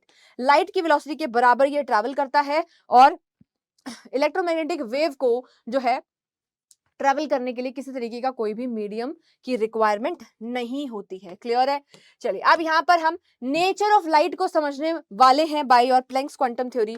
Exam point of view से अगर मैं बात करूं तो ये थ्योरी, ये पर्टिकुलर थ्योरी काफी ज्यादा इंपॉर्टेंट है भाई, है ना। इसके ऊपर, है ना, आपका सब्जेक्टिव क्वेश्चन भी फ्रेम हो सकता है। तो आइए बेटा जी, क्या क्या इंपॉर्टेंट पॉइंटर्स आपको इस प्लैंक्स क्वांटम थ्योरी के अंदर मेंशन करने हैं, अगर आपके स्कूल में ये पूछी जाती है, पेपर में पूछी जाती है। तो सबसे पहली बात तो प्लैंक्स क्वांटम से समझ में आ रहा है कि दी किसने होगी हमें ये थ्योरी गिवन है by Max Planck. Max Planck साहब ने दी थी। And according to this theory, इस थ्योरी के हिसाब से रेडिएंट एनर्जी इज एमिटेड और absorbed discontinuously in the form of small energy bundles और एनर्जी पैकेट्स, जिनको हमने क्या बोला, क्वांटा और फोटॉन्स कहा। प्लैंक्स क्वांटम थ्योरी के अकॉर्डिंग हमारे पास जो लाइट है वो किस तरीके से रेडिएट करी जाती है, रेडिएंट एनर्जी के बारे में इन्होंने बताया कि वो पैकेट्स के फॉर्म में ट्रैवल करती है। डिसकंटिन्यूअस क्यों बोला? एक होता है यार लगातार क्या होना, हमारे पास लगातार क्या होना यार, है ना, रेडिएशन का, है ना, बाहर निकलना, रेडिएंट एनर्जी अगर कॉन्टिन्यूस बाहर निकल रही है, एक तो वो होता है लगातार। इन्होंने बोला कि पैकेट के फॉर्म में आ रही है, पैकेट के फॉर्म में आ रही है ना, तो अगर पैकेट के फॉर्म में आ रही है तो ये डिसकंटिन्यूअस हुई ना। तो इस चीज को आपको यहाँ पर ध्यान रखना है, जो इन्होंने बात यहाँ पर मेंशन कर रखी है ये बहुत ही ज्यादा इंपॉर्टेंट है। जब भी यहाँ से प्लैंक्स क्वांटम थ्योरी से रिलेटेड कोई क्वेश्चन आपके सब्जेक्टिव क्वेश्चन में पूछा जाएगा, पेपर में पूछा जाएगा, तो आपको मेंशन करना है कि यहाँ पर जो रेडिएंट एनर्जी है वो एमिट या एब्जॉर्ब किया जाता है according to your Planck's quantum theory, discontinuously absorb या फिर एमिट की जा रही है in the form of packets. किसकी फॉर्म में? पैकेट्स की फॉर्म में। भाई एनर्जी पैकेट्स की फॉर्म में आ रही है, क्वांटा क्वांटा की फॉर्म में आ रही है, तो समझ जाना भाई फोटॉन्स की फॉर्म में भी, हम जिसको हम बोलते हैं एनर्जी बंडल्स हमने बोला है ना, एनर्जी पैकेट्स बोला, जिनको हमने क्वांटा और फोटॉन्स कहा है। ठीक है जी, क्वांटा और फोटॉन्स क्या है ये भी आपसे पूछा जा सकता है, तो भाई वो अपने आप ही फिर क्या हो गई, डिसकंटिन्यूअस हो गई। Each quantum of the radiation is associated with the definite amount of energy, है ना। अब यहाँ पर बोला कि ये जो क्वांटा और पैकेट बनकर के आ रहे हैं ना, यहाँ पर ये डेफिनेट अमाउंट ऑफ एनर्जी को शो कर रहे हैं, ये क्वांटाइज्ड है, यहाँ पर फिक्स्ड अमाउंट ऑफ एनर्जी यहाँ पर पैक होकर के आ रही है। ठीक है, ये चीज यहाँ पर बता रखी है, ये वाली लाइन भी बहुत ही ज्यादा इंपॉर्टेंट है कि each quanta of the radiation is associated with the definite amount of energy. And इसके लिए वी हैव अ बहुत ही इंपॉर्टेंट एक्सप्रेशन जिसको हम क्या बोलते हैं, E is equal to h nu, E is equal to h nu. क्या सभी को क्लियर है? यहाँ पर ये जो न्यू है ये हमारे पास क्या है, दिस इज योर फ्रीक्वेंसी, ये फ्रीक्वेंसी है, रेडिएशन की फ्रीक्वेंसी है। और वहीं पे जो H हमारे पास है ये हमारे पास क्या है बेटा जी, कांस्टेंट है, जिसको हम क्या बोलते हैं, प्लैंक्स कांस्टेंट कहा जाता है। ठीक है, प्लैंक्स कांस्टेंट हमारे पास क्या है, वैल्यू आपको पता होनी चाहिए, 6.6 तो 6 × 10⁻34 जूल सेकेंड। क्या सभी को क्लियर हुआ? ठीक है, तो ये सारी इंपॉर्टेंट बातें, वैल्यूज आपको पता होनी चाहिए। देखिए, अ बॉडी कैन एमिट और absorb energy only in an integral multiple of the quantum, quantum के इंटीग्रल मल्टीपल के अंदर ही, यानी कि एक फिक्स्ड पैकेट्स के अंदर ही यहाँ पर जो है एनर्जी जो है आपके पास भेजी जा सकती है। And this theory explains the phenomenon of photo electric effect also, जो कि हमने आगे पढ़ना है। ठीक है, E is equal to h nu, ये जो हमने एक्सप्रेशन हमें यहाँ से मिली है ये आपको ध्यान रखना है, H क्या है, न्यू क्या है, ये बात आप यहाँ पर ध्यान रखेंगे। तो इस थ्योरी से यार हमें एक सिंपल सी बात समझ में आई कि फोटॉन्स की फॉर्म में, क्वांटा की फॉर्म में आपके पास एनर्जी रेडिएट या फिर एब्जॉर्ब होती है, जो कि एक डिसकंटिन्यूअस तरीका है। ठीक है, एनर्जी को रेडिएट या फिर एब्जॉर्ब करने का। ठीक है, अब भाई अगली चीज जो हमें यहाँ पर डिस्कस करनी है ना, वो क्या है, नेचर ऑफ लाइट को समझाने के लिए, वो है dual nature of light. Light का डुअल नेचर है। ठीक है, अब यहाँ पर हम जानते हैं, है ना, वी नो दैट कि हमारे पास जो लाइट होती है वो डुअल नेचर शो करता है, पार्टिकल बिहेवियर भी and also your wave behaviour. ठीक है, तो it is believe that light has a dual nature, that is particle nature as well as आपका वेव नेचर, दोनों नेचर इसके होते हैं।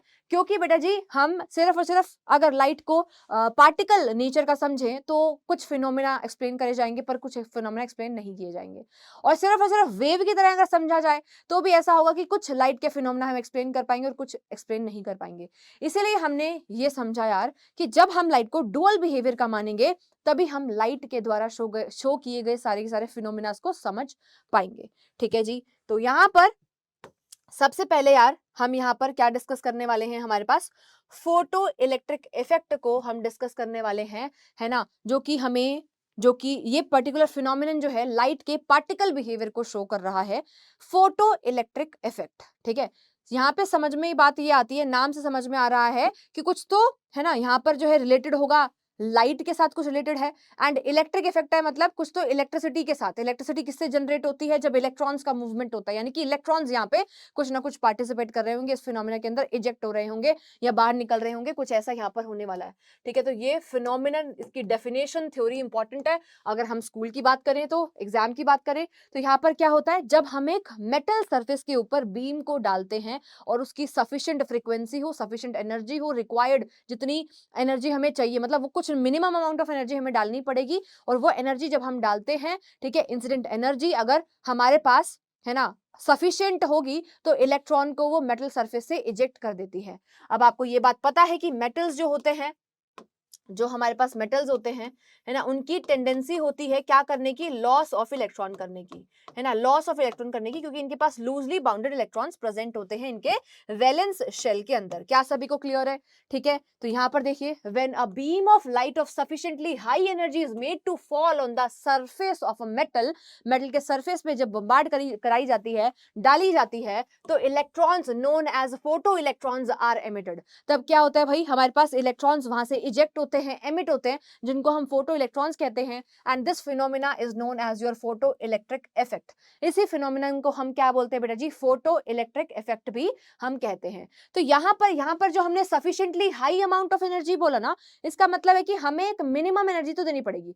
इसको इस तरीके से आप समझ सकते हो कि मान लीजिए हर एक मेटल की अपनी अपनी यार क्या होती है, औकात होती है। हर एक मेटल की अपनी अपनी क्या होती है, औकात होती है। अब किसी किसी मेटल की औकात ज्यादा होती है, मतलब उसमें से इलेक्ट्रॉन को इजेक्ट कराने के लिए हमें लार्ज अमाउंट ऑफ एनर्जी देनी पड़ेगी, और किसी किसी में से आराम से इलेक्ट्रॉन निकल जाएगा। ठीक है, ठीक है, तो अब जो मिनिमम उसकी औकात है ना, उसको हमने क्या बोल दिया, उसकी थ्रेशोल्ड फ्रीक्वेंसी या थ्रेशोल्ड एनर्जी हमने बोल दिया। ठीक है, तो minimum energy required to eject electron, वो क्या हो जाएगी, हमारे पास थ्रेशोल्ड एनर्जी, थ्रेशोल्ड फ्रीक्वेंसी हो जाएगी। ठीक है, तो अगर मैं उसके जितना या उससे थोड़ा सा ज्यादा अमाउंट ऑफ फ्रीक्वेंसी की लाइट को उसके ऊपर डालती हूँ, ठीक है, फॉल कराती हूँ, तभी मेरे पास इलेक्ट्रॉन इजेक्ट होगा, नहीं तो इजेक्ट नहीं होगा। इसलिए यहाँ पर मेंशन किया गया है कि सफिशिएंट अमाउंट ऑफ एनर्जी हमें डालनी है। देखिए यहाँ पर point number 1, incident light should have the certain minimum frequency, कुछ सर्टेन मिनिमम फ्रीक्वेंसी उसके पास होनी चाहिए। ठीक है, जिसको मैं यहाँ पर न्यू नॉट से भी रिप्रेजेंट कर सकती हूँ। ठीक है, इसको क्या बोला जाता है, थ्रेशोल्ड फ्रीक्वेंसी कहा जाता है, ध्यान रखेंगे। ठीक है, थ्रेशोल्ड फ्रीक्वेंसी कहा जाता है। पॉइंट नंबर 2 के ऊपर आइए, kinetic energy of the ejected electron is released increases linearly with the frequency of incident light. ठीक है, अब यहाँ पर जो मेरे पास इंसिडेंट एनर्जी थी, है ना, वो इंसिडेंट एनर्जी किस किस के बराबर होनी चाहिए, वो इंसिडेंट एनर्जी मेरे को भाई, यहाँ पर मैं ई नॉट मेंशन कर रही हूँ, ये ई नॉट मेरे को क्या शो कर रहा है भाई, यहाँ पर ये मेरे पास क्या हो गई, मेरे पास थ्रेशोल्ड एनर्जी होगी, जितनी मेटल की औकात है उतना तो देना ही देना पड़ेगा। ठीक है, उतना तो मुझे देना ही देना पड़ेगा, और साथ में है ना कुछ amount, extra amount of energy जो मैंने दी, वो काइनेटिक एनर्जी के अंदर कन्वर्ट हो जाएगी, है ना, जो एक्स्ट्रा अमाउंट ऑफ मैंने एनर्जी दी वो काइनेटिक एनर्जी ऑफ इलेक्ट्रॉन के अंदर कन्वर्ट हो जाती है। ये वाला एक्सप्रेशन भी आपको यहाँ पर पता होना चाहिए, यही वाली चीज आपको बता रखी है। जितना ज्यादा हमारे पास यहाँ पर हम क्या बढ़ा रहे हैं, फ्रीक्वेंसी बढ़ा रहे हैं इंसिडेंट लाइट की, इंसिडेंट रेडिएशन की, है ना, उतना ही ज्यादा काइनेटिक एनर्जी भी आपके पास लीनियरली क्या करती है, इंक्रीज करती है, क्योंकि जो बची हुई एनर्जी हुई वो काइनेटिक एनर्जी के अंदर ही कन्वर्ट होगी। ठीक है, जो कि इलेक्ट्रॉन को क्या करवा रही है, इजेक्ट करवा रही है। क्या सभी को क्लियर? तो यही वाली चीज को बेटा जी यहाँ पर हमने बढ़िया से एक्सप्लेन कर रखा है कि the number of photo electrons ejected increases with increase in the intensity of incident radiation। आपके पास उतने ज्यादा फोटो इलेक्ट्रॉन्स इजेक्ट यहाँ पर होने वाले हैं, जितना ज्यादा फ्रीक्वेंसी आप यहाँ पर फॉल कराएंगे, है ना, तो उसके ऊपर कहीं ना कहीं चीजें डिपेंड करती हैं।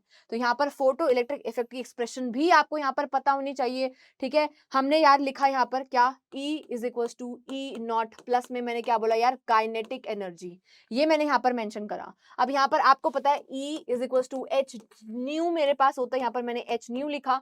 ठीक है, अब यहाँ पर क्योंकि ये मेरे पास थ्रेशोल्ड एनर्जी है, तो यहाँ पर भी एच न्यू नॉट मुझे यहाँ पर मेंशन करना पड़ेगा, है ना, क्या लिखना पड़ेगा मुझे, एच न्यू नॉट यहाँ पर लिखना पड़ेगा। प्लस में हमने क्या लिखा यार, kinetic energy. And kinetic energy expression हम सभी को पता होता है, हम बचपन से पढ़ते आते हैं कि क्या आता होता है, हाफ एम वी स्क्वायर। तो इसकी जगह पे हम हाफ एम वी स्क्वायर को भी यहाँ पर मेंशन कर सकते हैं। एक ही बात है ये हमारी, क्या सभी को क्लियर हुआ? Where half m v square किसके बराबर है बेटा जी, काइनेटिक एनर्जी के बराबर है इजेक्टेड इलेक्ट्रॉन की। न्यू की बात करें तो ये फ्रीक्वेंसी ऑफ इंसिडेंट रेडिएशन है, इंसिडेंट लाइट है। न्यू नॉट थ्रेशोल्ड फ्रीक्वेंसी है, h nu not represent threshold energy. ठीक है, and is termed as work function also, और इसी को ही हम क्या बोलते हैं, वर्क फंक्शन। इस पूरे को हम यहाँ पर क्या मेंशन कर सकते हैं, इसको क्या बोला जाता है, वर्क फंक्शन भी हम कहते हैं, जिसको हम बहुत बार W से रिप्रेजेंट कर देते हैं।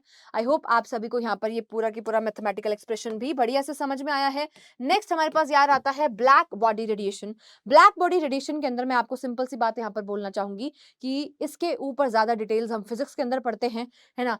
अभी के लिए आपको ये पता होना चाहिए कि एक ऐसी आइडियल बॉडी जो कि हर तरीके की रेडिएशन को एब्जॉर्ब और एमिट कर सकती है, उसको हम क्या बोलते हैं? ब्लैक बॉडी बोला जाता है। An ideal black body is perfect absorber, है ना, परफेक्ट एब्जॉर्बर होती है और एक परफेक्ट एमीटर होती है किसी भी रेडिएशन की। द हर एक वेवलेंथ की रेडिएशन को वो एमिट और एब्जॉर्ब कर सकती है। तो ऐसी बॉडी को हम क्या बोलते हैं बेटा जी? हम ब्लैक बॉडी रेडिएशन कहते हैं। ठीक है, ये भी जो फिनोमिना है ब्लैक बॉडी वाला, ठीक है, तो ये भी क्या शो करता है हमारे पास? ये भी हमारे लाइट के पार्टिकल बिहेवियर को यहाँ पर शो कर रहा होता है। ठीक है जी, क्लियर है? चलिए, अब बेटा यहाँ पर हमने वेव नेचर के बारे में बात करनी है और वेव नेचर को समझने के लिए सबसे पहले हम यहाँ पर क्या डिस्कस करेंगे? इलेक्ट्रोमैग्नेटिक स्पेक्ट्रम के बारे में हम यहाँ पर डिस्कस करने वाले हैं। इलेक्ट्रोमैग्नेटिक स्पेक्ट्रम क्या होता है? आप सभी ने बचपन में फिजिक्स के अंदर पढ़ रखा है, जब भी हम white light that is sunlight को प्रिज्म में से पास कराते हैं तो हमें एक बैंड ऑफ विजिबल लाइट मिलता है, विबग्योर, राइट? वो जो हमें वहां पर डिफ्रेक्शन होने के बाद वो जो हमें एक पैटर्न मिला है, हमें एक जो पूरा की पूरा बैंड ऑफ लाइट मिला है ना, वो क्या है? उसी को ही क्या बोला जाता है? स्पेक्ट्रम कहा जाता है, क्योंकि वो विजिबल रेंज के अंदर आता है तो वो हमें नेकेड आई से विजिबल होता है। अगर हम इलेक्ट्रोमैग्नेटिक वेव की बात करें तो उसमें विजिबल के अलावा और भी बहुत सारी ऐसी रेडिएशंस होती हैं, है ना, बहुत सारी ऐसी रेज होती हैं जो कि हमें नेकेड आई से विजिबल नहीं होती हैं। ठीक है, तो आइए देखते हैं। The electromagnetic spectrum is the arrangement of different type of electromagnetic radiation.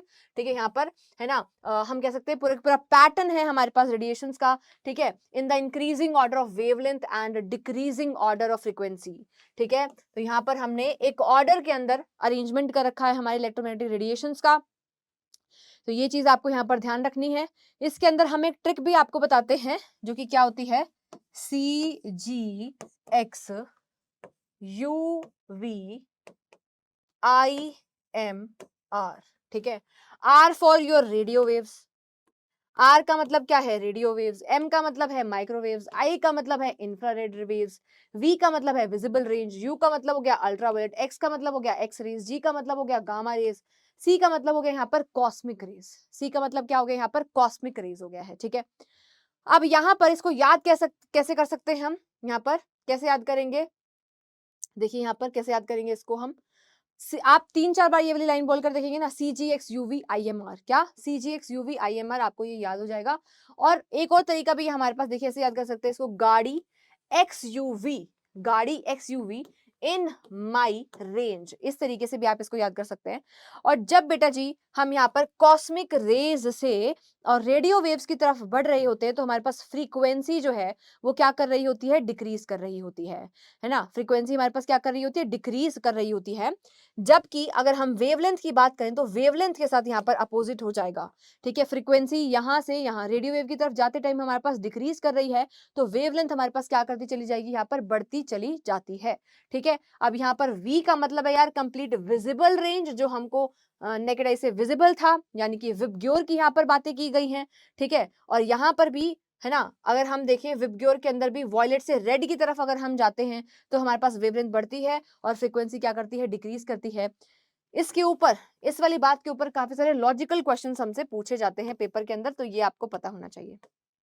तो चलिए भाई, अगला टॉपिक शुरू करने जा रहे हैं जो कि है एटॉमिक स्पेक्ट्रा। ठीक है, तो ये पर्टिकुलर टॉपिक को थोड़ा सा थ्योरी के अंदर हमें देखना पड़ेगा। काफी बार डेफिनेशन पूछ लेते हैं कि भाई हमारे पास एमिशन एंड एब्जॉर्प्शन स्पेक्ट्रा क्या है और इनमें बेसिकली डिफरेंस क्या होता है, तो वो हमें एक बार समझना है। एटॉमिक स्पेक्ट्रा हमें समझ में आ गया यार कि जो पैटर्न ऑफ बैंड होता है, जैसे हमने अगर व्हाइट लाइट को पास करा है ना प्रिज्म में से, तो जो स्पेक्ट्रम, जो बैंड हमको मिला है व्हाइट लाइट को पास करने के बाद, जो 7 कलर का बैंड विबग्योर हमको मिला है, उसको हम क्या बोल देते हैं? स्पेक्ट्रम बोल देते हैं आफ्टर डिस्पर्जन, जो मुझे दिखाई देता है। ठीक है, अब यहाँ पर शब्द आ रहा है यार, क्या? एटॉमिक स्पेक्ट्रा शब्द आ रहा है। क्या आ रहा है? Atomic spectra. ये जो एटॉमिक स्पेक्ट्रा होता है ये बड़ा ही स्पेशल है और ये बड़ा ही यूनिक होता है, जो कि हर एक एलिमेंट के एटम का है ना अपना ही अलग एक फिंगरप्रिंट की तरह यूनिकनेस इसके अंदर प्रेजेंट होती है। तो ये चीज आपको ध्यान रखनी है। बहुत सारे ऐसे एलिमेंट भी हमारे पास हैं जो कि उनके एटॉमिक स्पेक्ट्रा की वजह से डिस्कवर हुए थे, क्योंकि बहुत ज्यादा यूनिक होते हैं हर एक एलिमेंट का, है ना। एटॉमिक स्पेक्ट्रा जो होता है वो किसी के साथ मैच नहीं खाता, बिल्कुल यूनिक होता है, अलग होता है, जस्ट लाइक योर फिंगरप्रिंट। इस चीज का आपको ध्यान रखना है। चलिए, अब यहाँ पर एटॉमिक स्पेक्ट्रा की हम बात कर रहे थे, तो यहाँ पर आप इस चीज को इस तरीके से समझ सकते हैं। मान लीजिए मेरे पास यहाँ पर एक एटम है, भाई एटॉमिक स्पेक्ट्रा है तो हमें एक एटम तो लेना पड़ेगा, हमें एक एटम तो लेना पड़ेगा, ठीक है। ये स्क्रीन के ऊपर जो आपको दिखाई दे रहा है इसको हम क्या बोलेंगे, ये हमारा एटम है। इस एटम के ऊपर है ना मैंने क्या डाला बेटा, इलेक्ट्रोमैग्नेटिक रेडिएशन डाली। मैंने क्या डाली, इलेक्ट्रोमैग्नेटिक रेडिएशन डाली। अब आप सभी को पता है ये जो एटम है इसके अंदर क्या प्रेजेंट होंगे, इलेक्ट्रॉन्स प्रेजेंट होंगे। इसके अंदर क्या प्रेजेंट होंगे, इलेक्ट्रॉन्स प्रेजेंट होंगे। अब बेटा जी ये जो इलेक्ट्रॉन्स हैं, मान लीजिए यहाँ पर प्रेजेंट है, इलेक्ट्रॉन्स जो हैं कहाँ पर प्रेजेंट है, 2 इलेक्ट्रॉन्स आपके पास n इज इक्वल टू 1 के अंदर प्रेजेंट है and this is your n is equal to 2। ये n is equal to 1 and n is equal to 2 आपको आइडिया है बोर्स मॉडल के अंदर ये हमारे पास क्या होते हैं, एनर्जी लेवल होते हैं। n is equal to 1 and n is equal to 2, ये क्या है हमारे पास, हमारे एनर्जी लेवल है। ये बात आप सभी को पता है। तो अब जैसे ही बेटा यहाँ पर हमने इलेक्ट्रोमैग्नेटिक रेडिएशन डाली तो ये जो इलेक्ट्रॉन यहाँ पर प्रेजेंट था ये अपने फर्स्ट एनर्जी स्टेट से सेकेंड एनर्जी स्टेट के अंदर चला गया। कहाँ पर चला गया, फर्स्ट एनर्जी स्टेट से सेकेंड एनर्जी स्टेट के अंदर चला गया। यानी कि ये जो है ना, ये जो है एक्साइटेड स्टेट के अंदर पहुंच चुका है ना। इलेक्ट्रॉन जो है जंप करके n इज इक्वल टू 1 से ये n इज इक्वल टू 2 के अंदर पहुंच चुका है, जिसको हम क्या बोलते हैं, एक्साइटेड स्टेट, ठीक है। अब जैसे ही हमने इलेक्ट्रोमैग्नेटिक रेडिएशन डाली, इलेक्ट्रॉन एक्साइट करता है, इलेक्ट्रॉन जो है हायर एनर्जी स्टेट के अंदर जाता है। इलेक्ट्रॉन ने क्या कर लिया बेटा जी, जंप करके है ना कहाँ पहुंच गया बेटा जी, in your higher energy state के अंदर ये पहुंच चुका है। अब हायर एनर्जी स्टेट के अंदर बेटा ये जो इलेक्ट्रॉन है ये इतना ज्यादा स्टेबल नहीं है, ठीक है। तो फॉर स्टेबल, अब यहां पर मैंने बोला यार यहां पर ये क्या है, अनस्टेबल है। अब इसको दोबारा से अगर स्टेबल होना है तो ये वापस से है ना, वापस से आना चाहेगा आपके लोअर एनर्जी स्टेट के अंदर। ये कहां पर आना चाहेगा बेटा, हाई एनर्जी स्टेट से वापस ये लोअर एनर्जी स्टेट के अंदर आना चाहेगा। और जब भी हायर से लोअर में वो वापस आता है तब यहाँ पर ये क्या करता है, कुछ रेडिएशंस को एमिट कर रहा होता है ना। क्या करता है, कुछ रेडिएशंस को एमिट करता है। इन्हीं एमिटेड रेडिएशंस को जब हम क्या करते हैं, प्रिज्म में से पास कराते हैं, है ना। इन्हीं एमिटेड और एब्जॉर्ब्ड, भाई देखिए ये जो इलेक्ट्रॉन्स है ना इसके एटम के अंदर प्रेजेंट, तो यहाँ पर ये क्या करेंगे, या तो भाई एब्जॉर्प्शन यहाँ पर होगी। 2 चीजें यहाँ पर होंगी, या तो एब्जॉर्प्शन यहाँ पर हो रही होगी, भाई रेडिएशंस को एब्जॉर्ब तो करेगा ना, है ना। एब्जॉर्प्शन हो रही है, एक्साइटेशन हुई, और एक्साइटेशन होने के बाद यहाँ पर फिर से हायर से लोअर स्टेट के अंदर वो वापस से आएगा तो कुछ रेडिएशंस को एमिट भी करेगा। तो इन्हीं एब्जॉर्ब्ड और एमिटेड रेडिएशंस को जब हम पास कराते हैं बेटा प्रिज्म में से जब हम पास कराते हैं तो जो बैंड हमको देखने को मिलता है, जो हमें है ना पैटर्न देखने को मिलता है, उसी को ही क्या बोलते हैं, एटॉमिक स्पेक्ट्रा कहते हैं। आई होप आप सभी को पूरा जो प्रोसेस है ना वो क्लियर हो गया होगा, है ना, क्लैरिटी के साथ समझ में आ गया होगा। अब यहाँ पर आपको ये बात तो समझ में आ गई कि ये जो एटॉमिक स्पेक्ट्रा है ये 2 तरीके के होते हैं। पहला हमारे पास होता है यार एमिशन स्पेक्ट्रा, दूसरा बेटा मैंने यहाँ पर बोला आपके पास क्या है, एब्जॉर्प्शन स्पेक्ट्रा।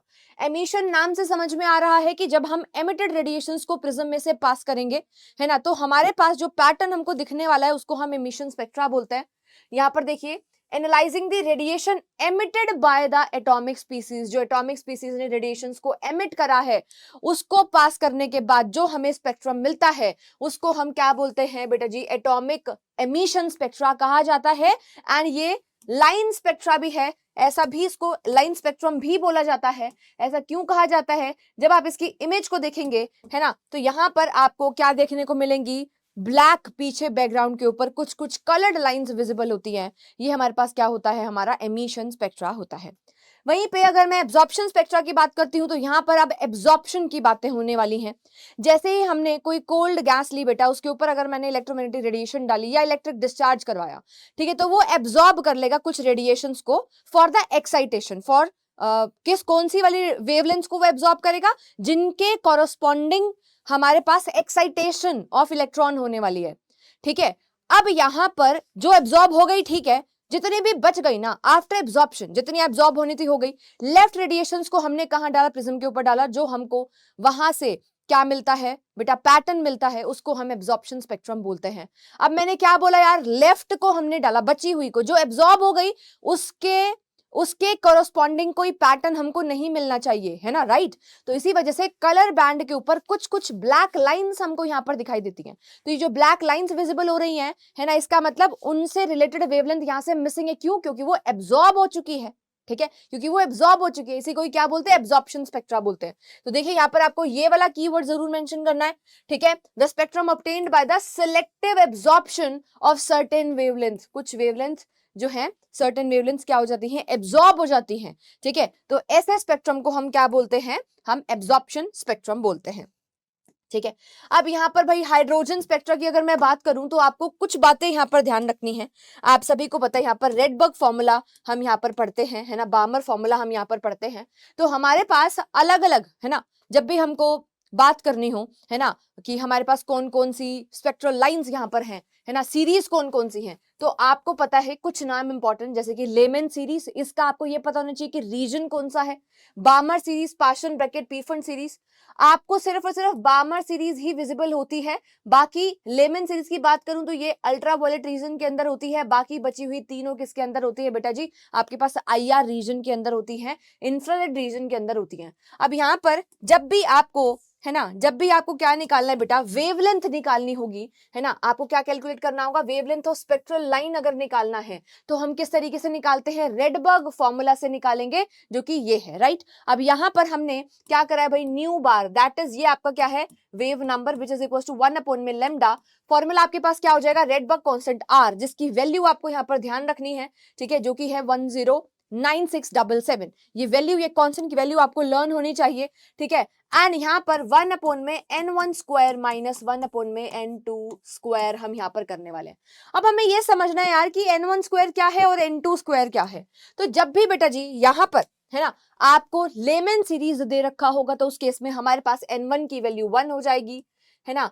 बामर के अंदर n1 की वैल्यू हमारे पास 2 हो जाएगी, पाशन के अंदर n1 की वैल्यू 3, ब्रैकेट के अंदर हमारे पास n1 की वैल्यू 4 और पीफन की वैल्यू, है ना, यहाँ पर n1 की क्या हो जाएगी? 5 हो जाएगी, ठीक है। अब यहाँ पर लेमन में अगर n इज इक्वल टू 1 है तो हमारे पास n इज इक्वल टू 2 हमेशा, जो इस केस में होने वाला है n इज इक्वल टू 2, वो हमेशा ग्रेटर देन 1 होगा, यानी कि 2 हो सकता है, 3 हो सकता है, 4 हो सकता है, 5 हो सकता है एंड सो ऑन। यानी कि ट्रांजिशन जो यहाँ पर हो सकता है वो सेकेंड वाली से 1 में हो सकता है ना। इसके अलावा थर्ड से 1 में हो सकता है, फोर्थ से 1 में हो सकता है। ये चीज आपको ध्यान रखनी है, हमेशा 1 से ज्यादा ही होगा। बामर सीरीज में n इज इक्वल टू हमारे पास क्या है? 2 है, ठीक है। एंड यहां पर मेरे पास n2 की वैल्यू क्या हो जाएगी? ग्रेटर देन 2 हो जाएगी। तो n2 की वैल्यू वहां पर 3, 4, 5, 6 एंड सो ऑन। उसी तरीके से यहाँ पर n3, है ना, यहाँ पर जो n2 की वैल्यू लेंगे वो क्या होगी यहाँ पर, और यहाँ पर भी हम लिख लेते हैं, ठीक है। तो यहाँ पर भाई अगर मैं पाशन सीरीज की बात करती हूँ तो n1 3 है, यहाँ पर ये 4, 5, 6 एंड सो ऑन। यहाँ पर वैल्यू 4 है तो यहाँ पर 5, 6, 7 एंड सो ऑन। यहाँ पर 5 है तो यहाँ पर 6, 7, 8 एंड सो ऑन। तो इस केस में हमारे पास अगर मैं बामर सीरीज की बात करूं तो कहां से कहां तक ट्रांजिशन हो सकती है? 3 से 2 तक, 3 से 2 तक हो सकती है, ठीक है। और इसके अलावा 4 से 2 तक हो सकती है, 5 से 2 तक हो सकती है। तो आई होप आप सभी को समझ में आ गई है वैल्यू n1 और n2 की आपने कहां से और कैसे पुट करनी है, ये आपको लर्न होना चाहिए। इसके बिना आप क्वेश्चन को सॉल्व नहीं कर पाएंगे, ये आपको पता होना चाहिए, ठीक है जी।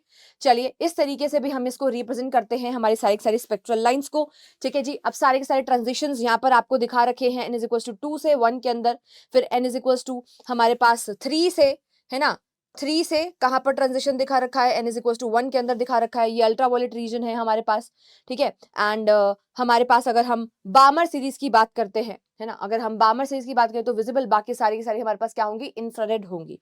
ये सारे पॉइंटर्स आपको ध्यान रखने हैं। चलिए इसी के साथ अब हम शुरू करने जा रहे हैं हमारा बोर्स मॉडल, है ना। बोर्स मॉडल के कुछ इंपॉर्टेंट बातें, कुछ इंपॉर्टेंट पोस्टुलेट्स हमको देखने हैं। सबसे पहली बात भाई, बोर मॉडल ने स्टेबिलिटी ऑफ एटम को किस तरीके से एक्सप्लेन कर दिया था? इन्होंने एक्सप्लेन करा था, है ना, किस तरीके से एक्सप्लेन करा था भाई? इन्होंने सिंपल सी बात बोली, इन्होंने कहा कि जो हमारे पास ऑर्बिट्स प्रेजेंट है उनकी एनर्जी जो है ना फिक्स है, क्वांटाइज्ड है ना। उन ऑर्बिट्स की एनर्जी अगर क्वांटाइज्ड है, फिक्स्ड है, तो उसके अंदर घूमने वाले इलेक्ट्रॉन की एनर्जी भी क्या हो जाएगी? फिक्स हो जाएगी, ठीक है। Electron in the hydrogen atom, जो इलेक्ट्रॉन प्रेजेंट है हमारे पास हाइड्रोजन एटम में, can move around the nucleus in the circular path, ठीक है, of a fixed radius and energy, जिसकी रेडियस भी फिक्स है एंड एनर्जी भी आपके पास फिक्स है। फिक्स्ड एनर्जी के आपके पास ऑर्बिट्स है, ऑर्बिट्स प्रेजेंट है, वहां पर शेल्स प्रेजेंट है। These parts are called orbit और स्टेशनरी स्टेट्स। इनको स्टेशनरी स्टेट्स इसीलिए बोला क्योंकि इनकी एनर्जी जो थी वो क्या थी, फिक्स थी, ठीक है। और अलाउडेड एनर्जी स्टेट्स, ये कुछ इंपॉर्टेंट टर्म्स है जो हम बार बार शेल्स ऑर्बिट्स के लिए यूज करते हैं। These orbits are arranged concentrically around the nucleus. Nucleus के चारों तरफ बाहर क्या प्रेजेंट होता है बेटा जी, है ना, न्यूक्लियस यहाँ पर प्रेजेंट है। ये हमारा फर्स्ट शेल हो गया है, यानी कि first orbit, first stationery state इसको हम बोल देते हैं। ये हमारी सेकेंड स्टेशनरी स्टेट हो जाएगी। ये हमारे पास क्या है, न्यूक्लियस है ना, और न्यूक्लियस के अंदर आप सभी को पता है हमारे पास प्रोटॉन्स एंड न्यूट्रॉन्स प्रेजेंट है। ये हमारे पास n इज इक्वल टू 1 हो गया और ये हमारे पास n इज इक्वल टू 2 हो गया, है ना। बट यहाँ पर इसको हम स्टेशनरी स्टेट्स कह रहे हैं, यानी कि इनकी एनर्जी जो होती है वो फिक्स होती है। सबसे बेसिक बात तो यही इन्होंने हमें बताई, बोर साहब ने बताई, ठीक है। सेकेंड चीज के ऊपर आते हैं, देखिए the energy of an electron in the orbit does not changes with time. अब क्योंकि स्टेशनरी ऑर्बिट था, है ना, तो यहाँ पर आपके पास जो ऑर्बिट का इलेक्ट्रॉन वहां पर जो घूम रहा है ना, energy of an electron in that orbit वो चेंज नहीं होने वाली है। However, the electron will move from the lower stationary state to the higher stationary state। जो अभी अभी मैंने एटॉमिक स्पेक्ट्रा के अंदर बातें करी थी, बोला कि अगर कोई सेम एक ही ऑर्बिट के अंदर इलेक्ट्रॉन घूम रहा है, एक सेम स्टेशनरी स्टेट के अंदर घूम रहा है, तो कोई दिक्कत नहीं है, वहां पर कोई लॉस ऑफ एनर्जी नहीं होने वाला है, वो एनर्जी फिक्स ही रहेगी, वो स्टेशनरी ही रहेगी। पर आपके पास अगर कोई इलेक्ट्रॉन मूव करता है हायर टू लोअर में, वो पॉसिबल है।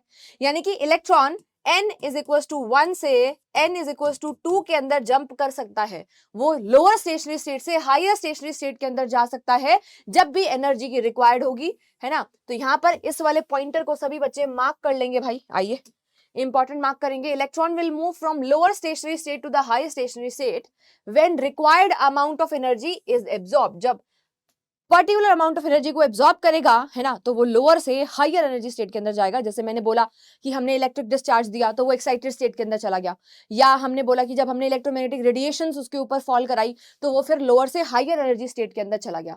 तो ये भी बहुत ही ज्यादा इंपॉर्टेंट बात हमें बोर साहब ने बताई, जो हमें पता होनी चाहिए, ठीक है जी। नेक्स्ट पॉइंट के ऊपर चलते हैं। यहाँ पर the frequency of radiation absorbed और emitted when transition occurs between the two stationary state, ठीक है, state the differ in the energy delta is given by. तो यहाँ पर आपको, है ना, ये जो दिखाई दे रहा है एक फॉर्मूला सा, है ना, एक मैथमेटिकल एक्सप्रेशन आपको दिखाई दे रहा है, ये आपको ध्यान रखना है ना। जब यहाँ पर ट्रांजिशन हो रहा होता है एक एनर्जी स्टेट से दूसरी एनर्जी स्टेट के अंदर, तो ये इस मैथमेटिकल फॉर्मूला को फॉलो कर रहा होता है। आप इस चीज को ध्यान रखेंगे, ठीक है। Where even in E2 are the energies of the lower in the higher allowed energy states, यानी कि ये जो है ना N1 एंड N2, सॉरी, यहाँ पर जो E1 एंड E2 है, ये किसकी एनर्जी के बारे में बात कर रहा है, ये N1 की एनर्जी, और ये हमारे पास N2 की एनर्जी के बारे में बात कर रहा है, यानी कि ये हमारे स्टेशनरी स्टेट्स के बारे में बात कर रहा है। क्लियर है, यानी कि शेल्स के बारे में बात कर रहा है। इसको हम क्या बोलते हैं, बोर्स फ्रीक्वेंसी रूल के नाम से भी इसको जाना जाता है। ये वाला पॉइंट भी आप अपने नोट्स के अंदर मेंशन कर सकते हैं। चलिए, इसके बाद कुछ बातें और हमको यहाँ पर ध्यान रखनी है ना। इसके डेरिवेशंस जो हैं करने की हमें जरूरत नहीं है, हमारे एग्जाम में डेरिवेशन नहीं पूछे जाएंगे। स्कूल के अंदर की वेलोसिटी का इन्होंने फॉर्मूला निकाल करके बताया था, मैथमेटिकल एक्सप्रेशन हमें निकाल करके बताया था, है ना। क्या था ये, 2.18 इंटू 10⁻⁶ z अपॉन में n। ये z हमारे पास एटॉमिक नंबर है और जो n है वो हमें क्या बता रहा है, ऑर्बिट के बारे में बता रहा है, शेल के बारे में बता रहा है। वहीं पे एनर्जी ऑफ nth ऑर्बिट की अगर मैं बात करूं, अगर मुझे ये कैलकुलेट करना हो, ये फॉर्मूलाज कहीं ना कहीं इंपॉर्टेंट है, ठीक है। इन फॉर्मूला को डिराइव करना तो नहीं आएगा, पर इनके ऊपर बेस्ड क्वेश्चंस आपसे पूछे जा सकते हैं। तो -13.6 इंटू जेड स्क्वायर अपॉन में एन स्क्वायर। जेड में आपको बता चुकी हूँ क्या है, एन भी आपको पता चल चुका है, यूनिट का भी ध्यान रखना है, इलेक्ट्रॉन वोल्ट पर एटम। उसी तरीके से यहाँ पर हम रेडियस ऑफ द ऑर्बिट की बात कर रहे हैं, है ना, जिसको हम बोर्स ऑर्बिट के नाम से भी जानते हैं। ये फॉर्मूला भी, ये मैथमेटिकल एक्सप्रेशन भी आपको पता होना चाहिए, जो कि क्या है 0.529 इंटू एन स्क्वायर अपॉन में जेड स्क्वायर एंगस्ट्रॉम, ठीक है जी। यूनिट भी आपको पता होनी चाहिए, ठीक है। अगली इंपॉर्टेंट बात जो बोहर साहब ने हमको समझाई थी वो क्या था, angular momentum of an electron is quantized, ठीक है। इन अ given stationary state it can be expressed as in this equation, है ना। तो यहाँ पर कुछ हमारे पास मैथमेटिकल एक्सप्रेशंस, जैसे कि मैंने आपको बोला, ये आपको ध्यान रखनी पड़ेंगी, ठीक है। इनके डेरिवेशंस आपको करने की जरूरत नहीं है, ठीक है। तो ये कुछ कुछ कुछ हमारे पास मैथमेटिकल एक्सप्रेशंस है जो मैंने आपको बताए हैं, इनका आपको ध्यान रखना है।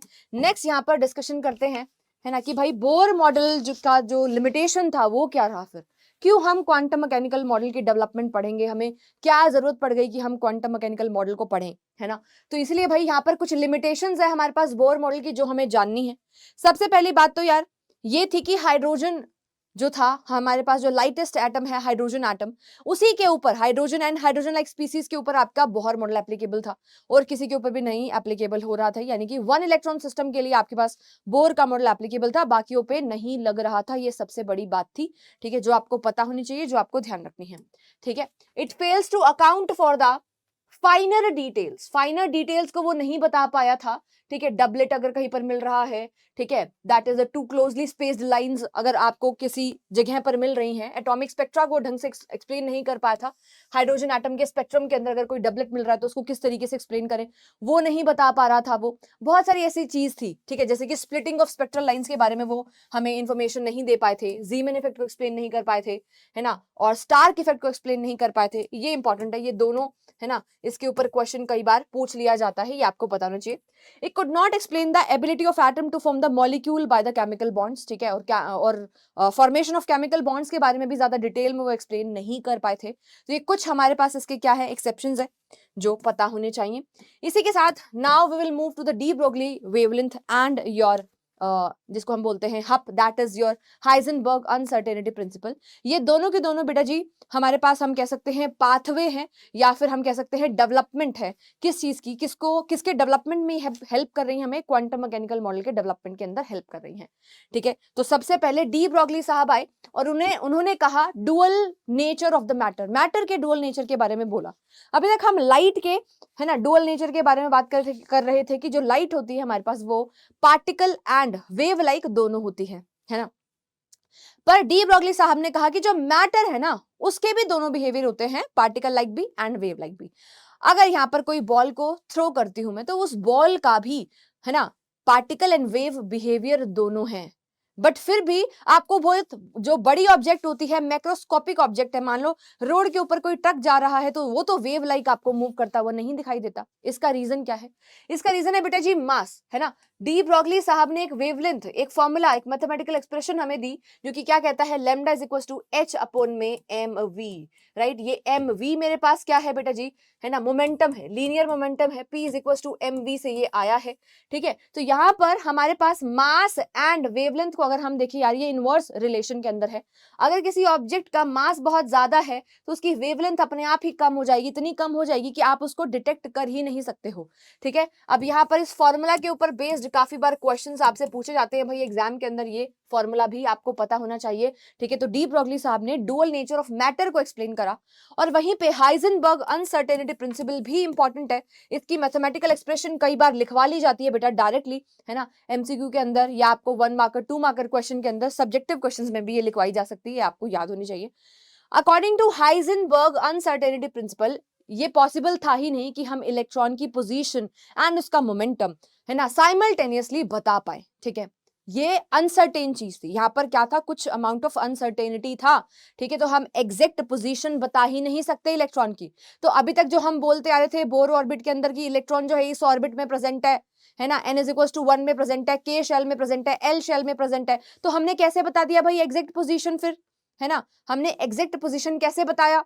तो ये चीज को एक्सप्लेन करा था हाइजेनबर्ग ने और इन्होंने कहा कि भाई हम पोजीशन एंड मोमेंटम को साइमल्टेनियसली नहीं बता सकते हैं किसी भी माइक्रोस्कोपिक ऑब्जेक्ट के, यानी कि अगर इलेक्ट्रॉन है माइक्रोस्कोपिक ऑब्जेक्ट है तो उसके बारे में हम नहीं बता सकते कि वो कहां पर लोकेटेड है, कहां पर प्रेजेंट है, ठीक है। तो इसी चीज को ध्यान में रखते हुए हमारे पास अगला मॉडल आता है जिसको हम बोलते हैं quantum mechanical model of atom.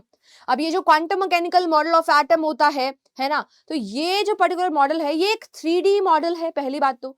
दूसरी चीज बेटा ये प्रोबेबिलिटी मॉडल है, ये कभी भी उसके बारे में डिस्कशन नहीं करता कि एग्जैक्ट जो है इलेक्ट्रॉन यहां पर मिल जाएगा जी, नहीं। ये हमेशा क्या बताता है, ये प्रोबेबिलिटी ऑफ फाइंडिंग इलेक्ट्रॉन बताता है, ये प्रोबेबिलिटी डेंसिटी ऑफ इलेक्ट्रॉन के बारे में बात करता है। दो चीजें ध्यान रखेंगे, पहले मैंने क्या बोला 3D मॉडल है, दूसरा मैंने बोला ये प्रोबेबिलिटी मॉडल है भाई, ये प्रोबेबिलिटी डेंसिटी बताता है, ये प्रोबेबिलिटी ऑफ फाइंडिंग इलेक्ट्रॉन बताता है, ये एग्जैक्ट लोकेशन ऑफ इलेक्ट्रॉन के बारे में बातें ही नहीं करता है। यहां से हम पढ़ने वाले कि हमारे पास ऑर्बिटल क्या होते हैं, अभी तक तो हम ऑर्बिट पढ़ते आ रहे थे कि अब ये ऑर्बिटल क्या होते हैं, इसका कॉन्सेप्ट हमारे पास आ जाएगा।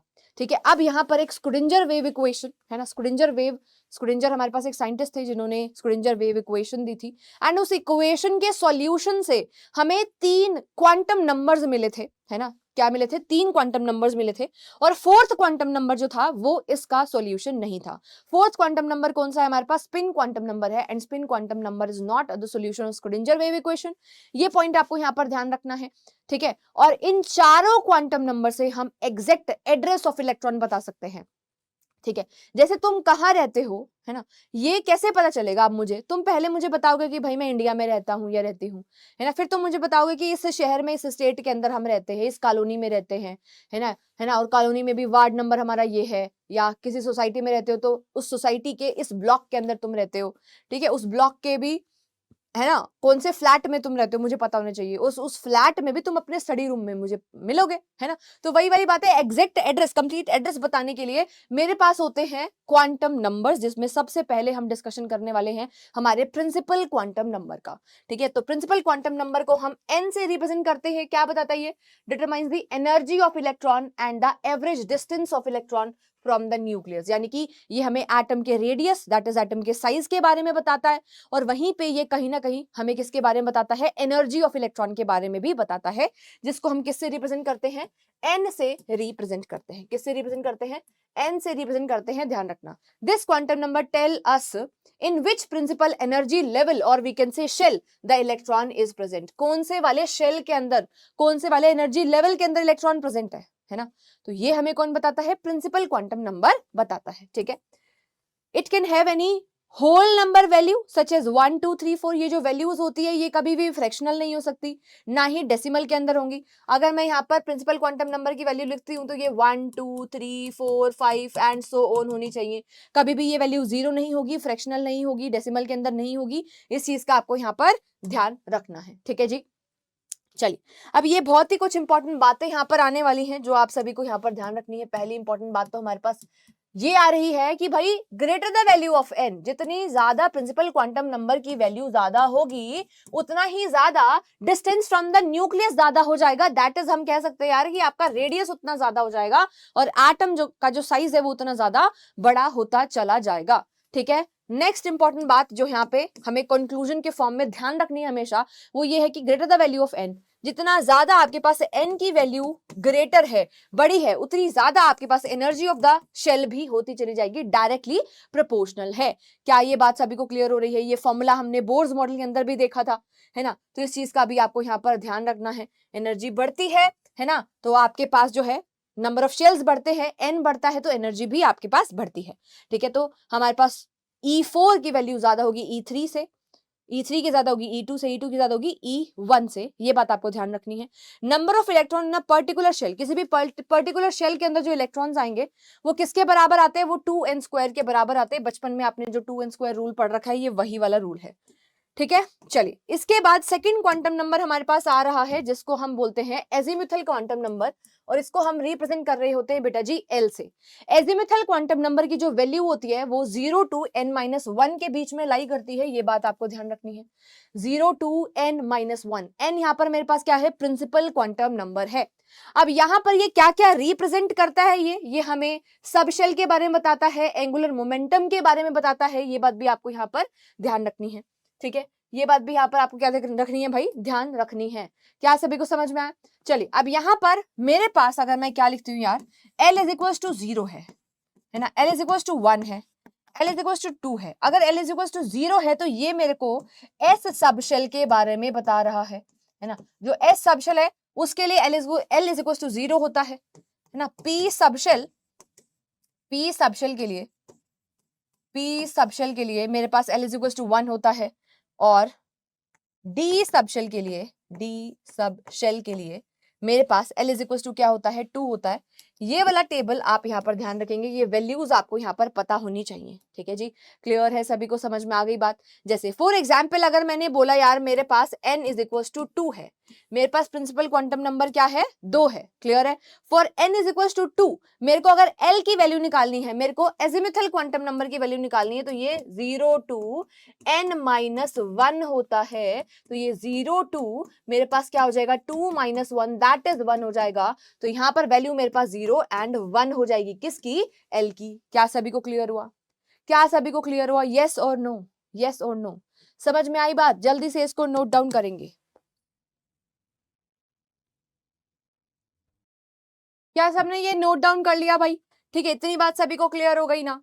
यस और नो जल्दी से बताएंगे। तो ये आपको पता होना चाहिए। दूसरी चीज, अगर भाई ये जो बात है इसको आप बीएम विजन के अंदर भी मेंशन कर सकते हैं, जो हमें बता रहा है कि कहीं पर अगर हम बोले n इज इक्वल टू 1, तो वहां पे समझ जाना कि हमारे पास एक ही सबशेल आने वाली है ना। और अगर आपके पास n इज इक्वल टू 2 आता है तो यहाँ पे समझ जाना कि आपके पास 2 सबशेल आने वाली है।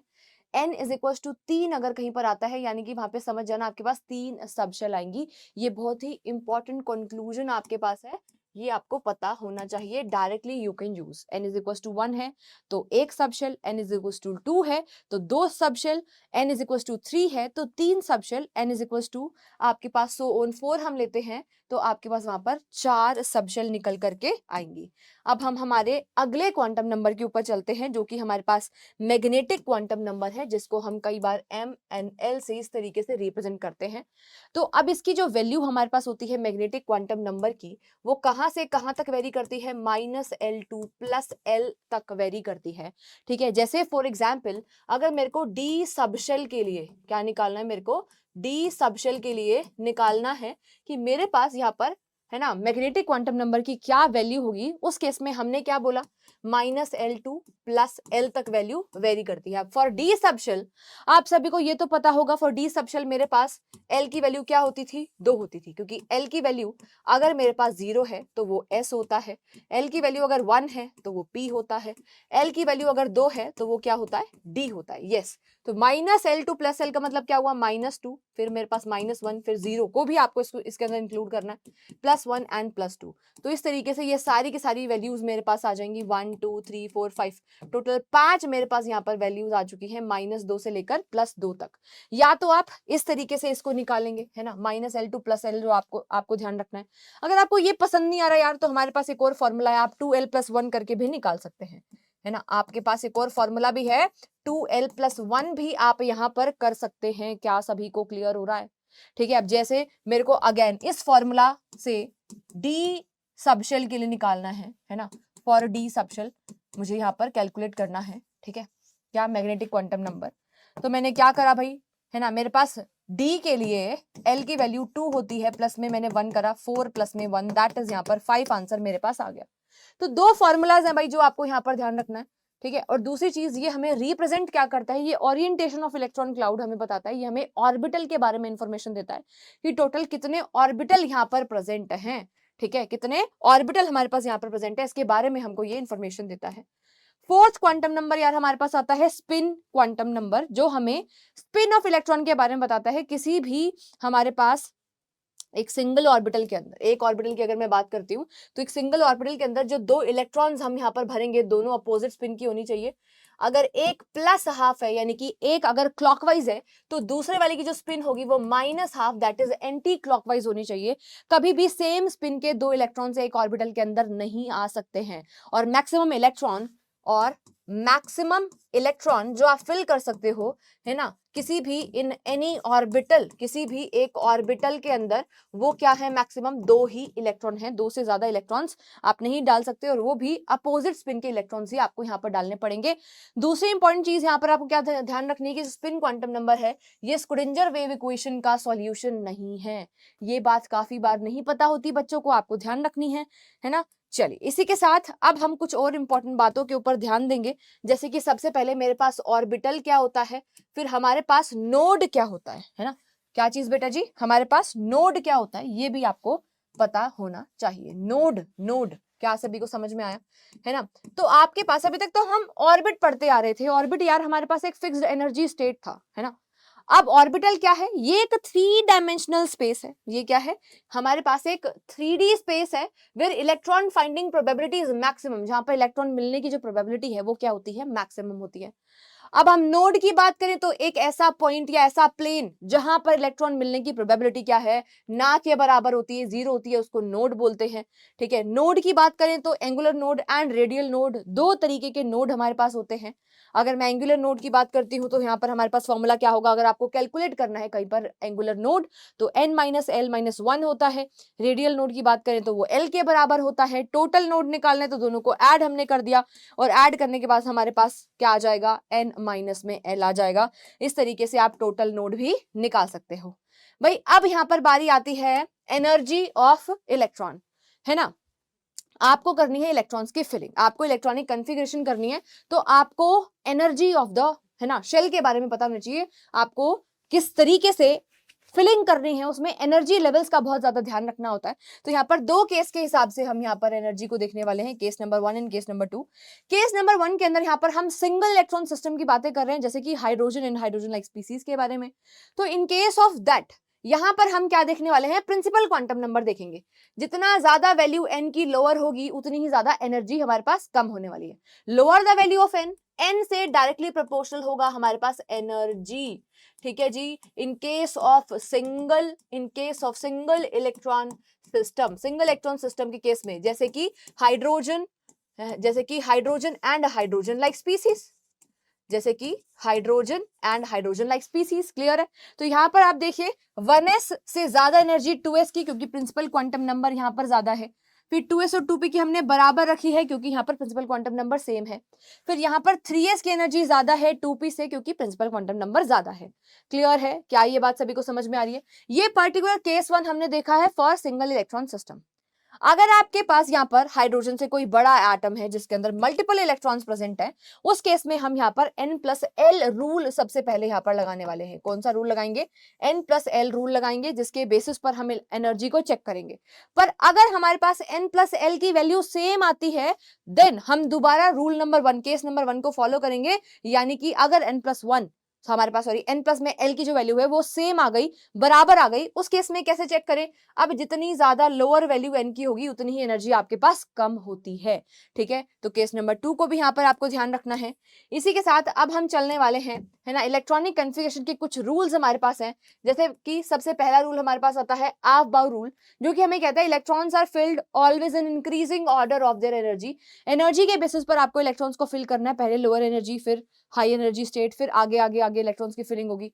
ठीक है, सेकंड रूल हमारे पास है पॉली एक्सक्लूजन प्रिंसिपल, जो क्या बताता है number of electrons can have और कैन नॉट हैव, ठीक है, can not have all the same for same quantum number. चारों के चारों क्वांटम नंबर सेम नहीं हो सकते हैं, है ना। आपके पास जो स्पिन क्वांटम नंबर होगा वो तो हमेशा क्या होने वाला है, अलग ही होने वाला है। अगर एक का +½ स्पिन है तो दूसरे का -½ ही होगा, क्लॉकवाइज एंड एंटी क्लॉकवाइज। यानी कि चारों क्वांटम नंबर कभी भी सेम नहीं हो सकते हैं। ठीक है, नेक्स्ट हमारे पास है हुंस रूल, जो क्या कहता है पेयरिंग ऑफ इलेक्ट्रॉन के बारे में बताता है ना, कि भाई जब भी पेयरिंग आपको करनी होगी तो पेयरिंग करने से पहले आपको हर एक ऑर्बिटल को सिंगल टाइम तो फिल करना ही है ना। कहने का क्या मतलब है, मान लीजिए मैं यहाँ पर p ऑर्बिटल की बात करती हूँ, किसकी बात करती हूँ, p की बात करती हूँ। ये मेरे पास px है, ये py है, pz है ना। तो भाई यहाँ पर आपको अगर पेयरिंग शुरू करनी है तो पहले सिंगल सिंगल उसको ऑक्यूपाई करवाना पड़ेगा, फिर आप यहाँ पर पेयरिंग करवाएंगे। आप ये नहीं कर सकते, मान लीजिए आपको यहाँ पर इलेक्ट्रॉन्स की फिलिंग करवानी है, आपने 1 2 3 4 5 ऐसे भर दिया, ये गलत हो जाएगा, ये तरीका गलत है। आपको पहले क्या करना है, सिंगल इलेक्ट्रॉन्स को फिल कराना है और फिर पेयरिंग करवानी है, ये तरीका सही है। ठीक है, तो पेयरिंग कराने का तरीका आपको हुंस रूल से यहाँ पर सीखना पड़ेगा। क्लियर है। चलिए अब यहाँ पे हम मूव करने वाले हैं बेटा जी इलेक्ट्रॉनिक कॉन्फ़िगरेशन के ऊपर, है ना, इलेक्ट्रॉनिक कॉन्फ़िगरेशन के ऊपर मूव करने वाले हैं। तो इलेक्ट्रॉनिक कॉन्फ़िगरेशन भाई अकॉर्डिंग टू एनर्जी हमको यहाँ पर फिल करना होता है ना। और आपके पास फिलिंग के लिए एनर्जी लेवल के हिसाब से मैंने यहाँ पर अरेंज करके दे दिया है। सबसे पहले इलेक्ट्रॉन्स 1s में जाएगा, फिर 2s में जाएगा, फिर 2p में जाएगा, फिर 3s के अंदर जाएगा, 3p में जाएगा, 4s में जाएगा, फिर 3d के अंदर जाएगा। ठीक है, इस तरीके से आपको इलेक्ट्रॉन्स की फिलिंग करनी है एनर्जी लेवल के हिसाब से। यहाँ पर आपको मैंने दे रखा है पूरा की पूरा पैटर्न, ये आपको यहाँ पर ध्यान रखना है। हाइड्रोजन की अगर हम बात करते हैं तो यहाँ पर एक इलेक्ट्रॉन की फिलिंग करनी है तो आपको 1s के अंदर सबसे पहले इलेक्ट्रॉन यहाँ पर जाने वाला है। 1s के अंदर इलेक्ट्रॉन जाएगा और s में मैक्सिमम इलेक्ट्रॉन कितने जा सकते हैं ये मैं आपको बता देती हूँ एक बार, ये चीजें हम एक बार लिख लेंगे, है ना। s में मैक्सिमम 2 इलेक्ट्रॉन्स आ सकते हैं, ठीक है। p के अंदर, क्योंकि हमारे पास s के अंदर ऑर्बिटल की अगर मैं बात करूं तो हमारे पास 1 ऑर्बिटल होता है, सिर्फ और सिर्फ एक ही ऑर्बिटल है, और एक ऑर्बिटल के अंदर मैक्सिमम 2 ही इलेक्ट्रॉन्स आ सकते हैं। p के अंदर 3 ऑर्बिटल होते हैं बेटा जी, टोटल 3 ऑर्बिटल होते हैं, और 3 ऑर्बिटल के हिसाब से, है ना, एक ऑर्बिटल में अगर 2 इलेक्ट्रॉन आ रहे हैं यानी कि टोटल 6 इलेक्ट्रॉन्स की फिलिंग यहाँ पर हो सकती है। डी की अगर मैं बात करती हूँ तो यहाँ पर 5 ऑर्बिटल, डी सबशेल की बात कर रही हूँ, अगर मैं यहाँ पर बात करूँ तो 5 ऑर्बिटल मेरे पास यहाँ पर हैं, है ना, और एक ऑर्बिटल में 2 इलेक्ट्रॉन आते हैं तो 5 में कितने आ जाएंगे, टोटल 10 इलेक्ट्रॉन्स आ जाएंगे। वैसे ही एफ सबशेल की बात करूँ तो यहाँ पे 7 ऑर्बिटल मेरे पास होते हैं, और 7 ऑर्बिटल के अंदर, 7 ऑर्बिटल के अंदर मेरे पास यहाँ पर 7 इंटू में 2 that is total 14 electron maximum आप फिल कर सकते हो। ये बात भी आपको यहाँ पर पता होनी चाहिए, ठीक है जी। आइए अब यहाँ पर हम फिलिंग करते हैं। तो सबसे पहले यहाँ पर 1s के अंदर इलेक्ट्रॉन जाएगा, एक ही इलेक्ट्रॉन है, 1s 1 हो जाएगा। 1s के अंदर 2 इलेक्ट्रॉन चले जाएंगे, यहाँ पर 1s के अंदर 2 जाएंगे। अब टोटल 3 इलेक्ट्रॉन्स की फिलिंग करनी थी, तो अगला इलेक्ट्रॉन जो हमारे पास जाएगा 1s के बाद 2s के अंदर चला जाएगा, 2s के अंदर एक इलेक्ट्रॉन हमारे पास चला जाएगा। नेक्स्ट 1s 2 2s2, इस तरीके से हमारे पास हमें फिलिंग करनी है। 1s2 2s2 4 इलेक्ट्रॉन्स की फिलिंग कर दी। अगर मैं बोरोन को देखूं 5 इलेक्ट्रॉन्स को फिल करना है, 1s2 2s2 2p 4 यहाँ पर हो गए।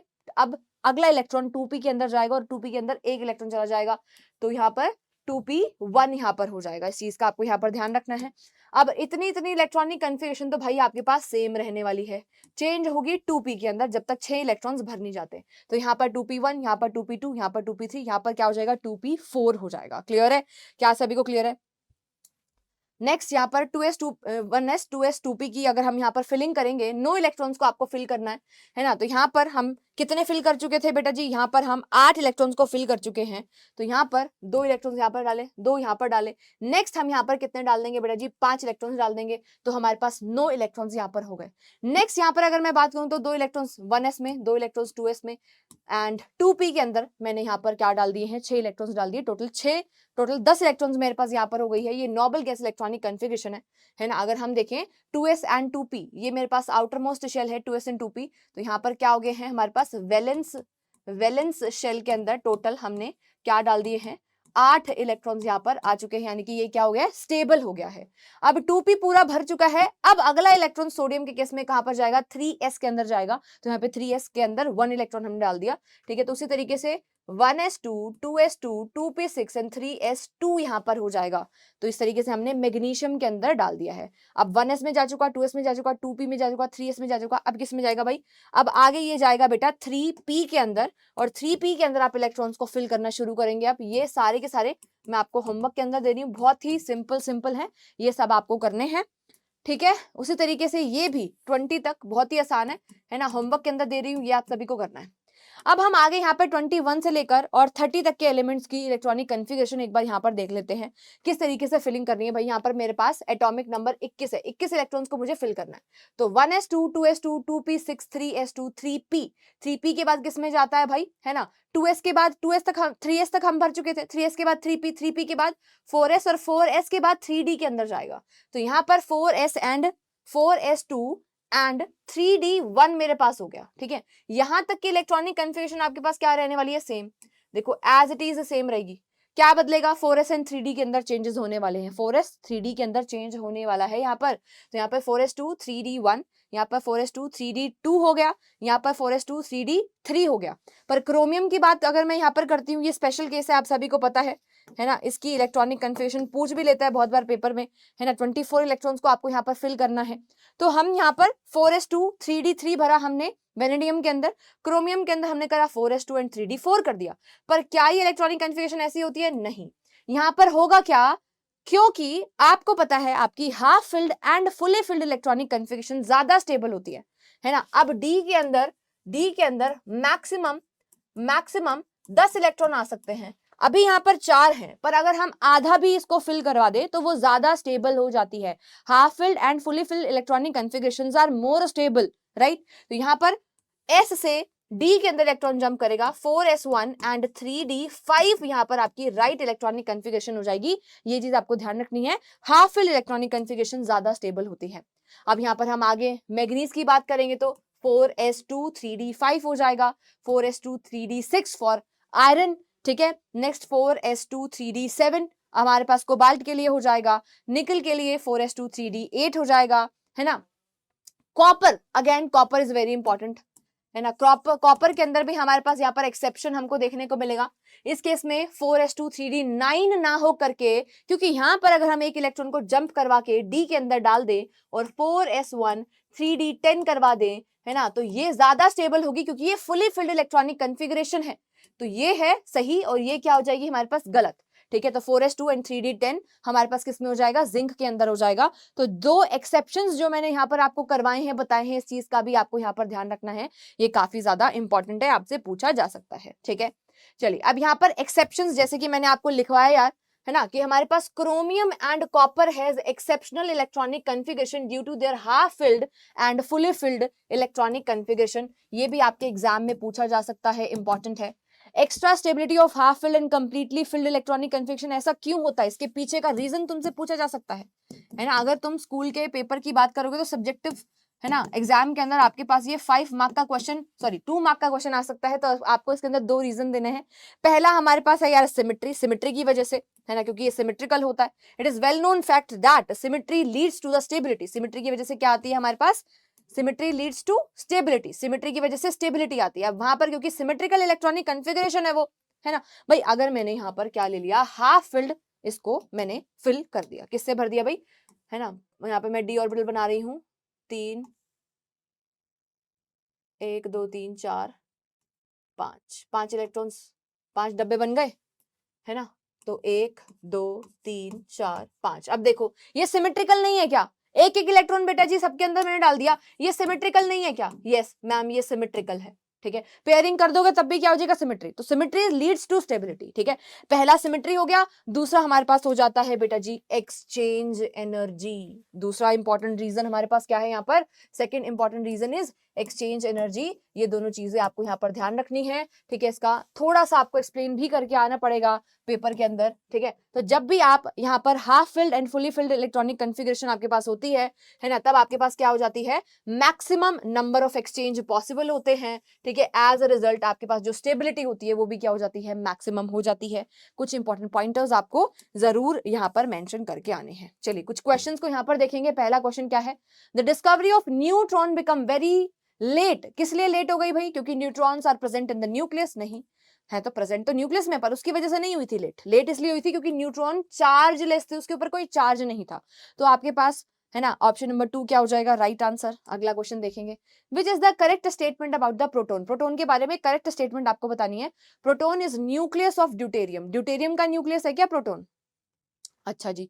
Proton is alpha particle. Proton is ionised hydrogen molecule. Proton is ionised hydrogen atom. Yes, जब मेरे पास कोई हाइड्रोजन एटम है ना, इसके पास एक ही इलेक्ट्रॉन है, अब मैं इसको आयोनाइज करवा दूं और इसमें से एक इलेक्ट्रॉन का अगर लॉस करवा दूं तो ये H पॉजिटिव यहाँ पर बन जाएगा। यही मेरे पास क्या होता है, इसी को ही हम क्या बोलते हैं, प्रोटोन। क्योंकि अब इसके पास सिर्फ और सिर्फ एक प्रोटोन बचा हुआ है, इलेक्ट्रॉन का तो ये क्या कर चुका है, लॉस कर चुका है। तो आपके पास ऑप्शन नंबर 4 यहाँ पर राइट आंसर हो जाएगा। नेक्स्ट क्वेश्चन है, the number of neutrons in the radioactive isotope of hydrogen.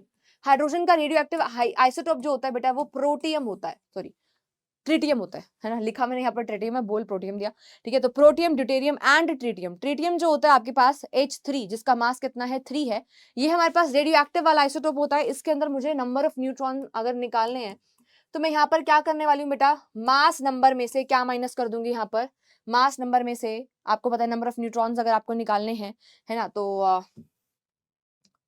Mass number क्या होता है आपके पास, मास नंबर में नंबर ऑफ प्रोटॉन्स प्लस में नंबर ऑफ न्यूट्रॉन्स होते हैं। तो हमें नंबर ऑफ न्यूट्रॉन्स निकालने हैं, तो हम क्या करेंगे, मास नंबर में से नंबर ऑफ प्रोटॉन्स को क्या कर देंगे, माइनस कर देंगे, दैट इज Z को, एटॉमिक नंबर को माइनस कर देंगे। मास नंबर हमारे पास 3 है, एटॉमिक नंबर हमारे पास 1 है, तो कितना आ गया, 2 आ गया, दैट इज यहाँ पर हम 2 कर देंगे। ऑप्शन नंबर 1 हमारे पास क्या हो जाएगा, राइट आंसर हो जाएगा। आई होप आप सभी को क्लियर हो गया है। चलिए अब हम आगे चलेंगे। अगला क्वेश्चन क्या है, no two electron in an atom of an element have, क्या चीज सेम नहीं होती? सेम प्रिंसिपल क्वांटम नंबर, ये हो सकता है हेजिमेथल हो सकता है, same magnetic quantum number, identical set of quantum number, option number 3 है ना। पूरा की पूरा सेट बेटा जी सेम नहीं हो सकता है आपके पास, चाहे कुछ भी हो जाए, है ना। आपके पास अगर 2 इलेक्ट्रॉन्स की हम बातें कर रहे हैं तो एट लीस्ट उनका जो स्पिन क्वांटम नंबर होगा वो तो अलग अलग ही होगा, इस बात का आपको यहाँ पर ध्यान रखना होगा, ठीक है। आइए अब यहाँ पर यार कुछ क्वेश्चंस हैं जो मैं तुम्हें होमवर्क के लिए यहाँ पर दूंगी, ठीक है। तो पहला क्वेश्चन है the number of unpaired electrons in the chromium, chromium के अंदर अनपेयर्ड इलेक्ट्रॉन्स आपको यहाँ पर बताने, ठीक है। इलेक्ट्रॉनिक कन्फिगरेशन मैंने आपको बताई है यार, ऐसे क्वेश्चन आपके 1 मार्कर के अंदर आ जाते हैं भाई बहुत बार। एग्जाम की अगर मैं बात करूं 1 मार्क के अंदर ऐसे सब्जेक्टिव क्वेश्चन पूछ लेता है, ठीक है। Which of the following are isoelectronic with one another, इन दोनों में से कौन कौन से आइसो इलेक्ट्रॉनिक है? आइसो इलेक्ट्रॉनिक में मैंने तुमको बोला था यार जिसमें सेम क्या हो, same number of electrons present होते हैं उनको हम आइसो इलेक्ट्रॉनिक बोलते हैं। ये टॉपिक कहीं ना कहीं इंपॉर्टेंट है आपका। अच्छा अब यहाँ पर मुझे साफ साफ यही दिखाई दे रहा है यार, हीलियम के बाद नियोन 10 इलेक्ट्रॉन होते हैं यहाँ पर Na पॉजिटिव है तो 11 में से 1 इलेक्ट्रॉन माइनस कर दिया, 10 इलेक्ट्रॉन बच गए। तो सीधा सीधा आपके पास ऑप्शन नंबर ए ही क्या हो जाएगा यहाँ पर right answer, option number 1 A is your right answer. अब भाई कुछ क्वेश्चंस है जो मैं सब्जेक्टिव तुम्हारे लिए सॉल्व करने के लिए लेकर के आई हूँ, ठीक है। अब आपको इनकी शेप्स बतानी है, 1s 2s कैसा होता है ना, 2px कैसा है, 2py कैसा है, 2pz कैसा है, ये इसके सबस्क्रिप्ट में आएंगे, ठीक है। तो ये सब आपको बताने हैं, ठीक है। ये कुछ क्वेश्चंस हैं जो मैं यहाँ पर आपके लिए लिख कर आई हूँ, जो सब्जेक्टिव क्वेश्चंस आपके लिए पेपर में आ सकते हैं। सभी बच्चे ये क्वेश्चंस को अच्छे से अपनी कॉपी में लिखने के बाद, है ना, और लेक्चर के नीचे कमेंट डाउन करके जाएंगे कि यस मैम हमने ये काम डन कर लिया है। अब ये जो शेप्स थी इसके बारे में थोड़ा सा मैं आपको यहाँ पर आइडिया दे देती हूँ शेप ऑफ ऑर्बिटल्स के अंदर, ठीक है। तो एस ऑर्बिटल की अगर हम बात करते हैं तो स्पेरिकल होता है एस ऑर्बिटल। पी ऑर्बिटल की बात करती हूँ तो बेटा जी डम्बल शेप का आपके पास पी ऑर्बिटल होता है, p x p y p z, ठीक है। P x p y and p z यहाँ पर आपको दिखाई दे रहा है, ठीक है। तो ये हमारे पास क्या हो जाएगा, this is your p x, है ना, और ये हमारे पास क्या है, this is your p y, है ना। वाई एक्सिस को देखिए ध्यान से, वाई एक्सिस के ऊपर है, और ये हमारे पास क्या है, पी जेड है, और ये हमारे पास एक्स एक्सिस के अराउंड है, ठीक है। ये जो लॉब आपको दिखाई दे रहा है ये एक्स एक्सिस के अराउंड है, तो ये पी एक्स है, ये पी वाई है, और ये क्या है, पी जेड है। वैसे ही हमारे पास जो डी ऑर्बिटल होते हैं वो कैसे होते हैं, डबल डम्बल शेप होते हैं। टोटल 5 ऑर्बिटल हमारे पास होते हैं, और इसी वजह से हमारे पास, है ना, इसके अंदर मैक्सिमम इलेक्ट्रॉन कितने आ सकते हैं, 10 इलेक्ट्रॉन्स आ सकते हैं, ठीक है। तो डी एक्स वाई होता है, डी एक्स जेड होता है, डी जेड स्क्वायर होता है हमारे पास, बेबी सूथर शेप, इसका जो शेप है वो बेबी सूथर होता है। बाकी सबका डबल डम्बल शेप होता है, d x square minus y square होता है, डी वाई जेड होता है। इन सभी के नाम आपको यहाँ पर पता होने चाहिए, ठीक है जी। तो आपसे ड्रॉ भी करवाए जा सकते हैं, जैसे पी के ड्रॉ काफी बार पूछ लिए जाते हैं पेपर में, एस का तो स्पेरिकल ही है, ये तो आप ड्रॉ कर ही लेंगे। तो ये भी आपको थोड़ा बहुत इनके शेप्स के बारे में आइडिया होना चाहिए। तो इसी के साथ भाई मैंने कुछ क्वेश्चंस यहाँ पर आपको होमवर्क में दिए, एक और क्वेश्चन को आप होमवर्क में लेंगे। वैसे तो मैं आपको करवा चुकी हूँ यहाँ पर, है ना, सबकी इलेक्ट्रॉनिक कन्फिगरेशन अप टू 30, तो आपको दोबारा से एक बार प्रैक्टिस करनी है, ठीक है। और फिर टास्क कंप्लीट अगर आप कर लेते हैं तो फिर कमेंट्स के अंदर आकर के बताना है। आई होप आपका जो है इस पर्टिकुलर सेशन से अच्छे से रिवीजन जरूर हो गया होगा। देखिए ये पर्टिकुलर सेशंस जो हैं आपको रिवाइज करने में हेल्प करेंगे, ठीक है। मैं आपको बार बार ये चीज क्लियर कर रही हूँ, अगर आपने पहले से लेक्चर पढ़ रखा है, डिटेल में सारी चीजें कवर कर रखी है, then this lecture is useful for your revision purpose. जब भी आपको रिवाइज करना हो यू कैन कम, है ना। अब क्योंकि 15 लेक्चर को रिवाइज करना या 16-17 लेक्चर को रिवाइज करना, है ना, थोड़ा सा मुश्किल हो जाता है। तो अगर आपने पहले से पढ़ रखा है तो जब भी आपको रिवाइज करना हो, रिवीजन कई बार बोरिंग लगती है, तो you can come to this lecture and उसको स्पीड को बढ़ा करके, है ना, 1.5x करके या 2x करके आप इस पर्टिकुलर लेक्चर को देख सकते हैं, दोबारा से पूरे चैप्टर को रिवाइज कर सकते हैं। आई होप आपको मजा आया होगा। सितारे जरूर चमका देना भाई अगर मजा आया है तो। मिलेंगे अगले लेक्चर के अंदर, अगले चैप्टर के अंदर, जिसके अंदर हम सीखने वाले हैं some basic concepts of chemistry, that is mole concept वहां पर पढ़ने वाले हैं। तब तक के लिए अपनी हेल्थ का ध्यान रखिए, keep learning and keep growing. Bye bye everyone.